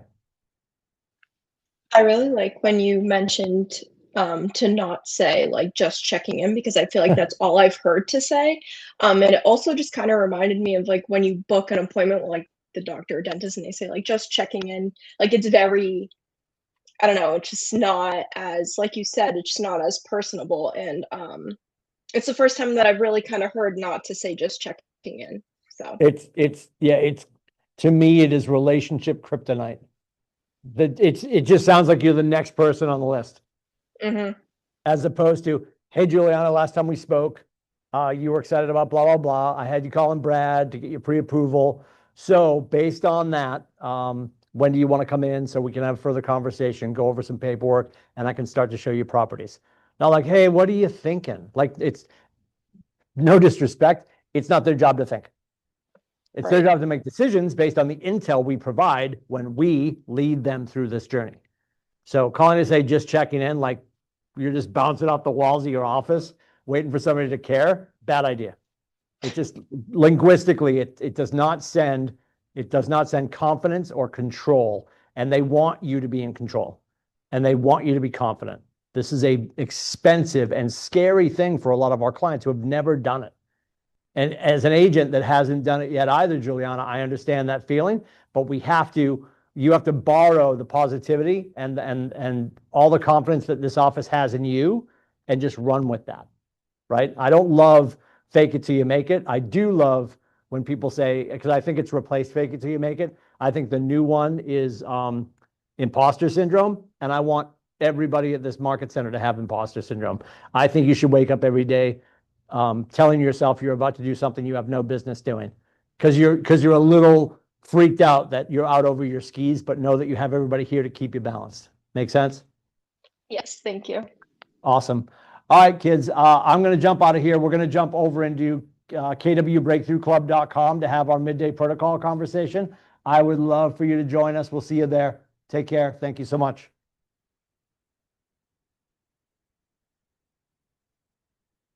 How come I can never find, like, what am I doing wrong with this? Where's the thing about the stuff? Oh, there it is. Stop share. Stop the recording.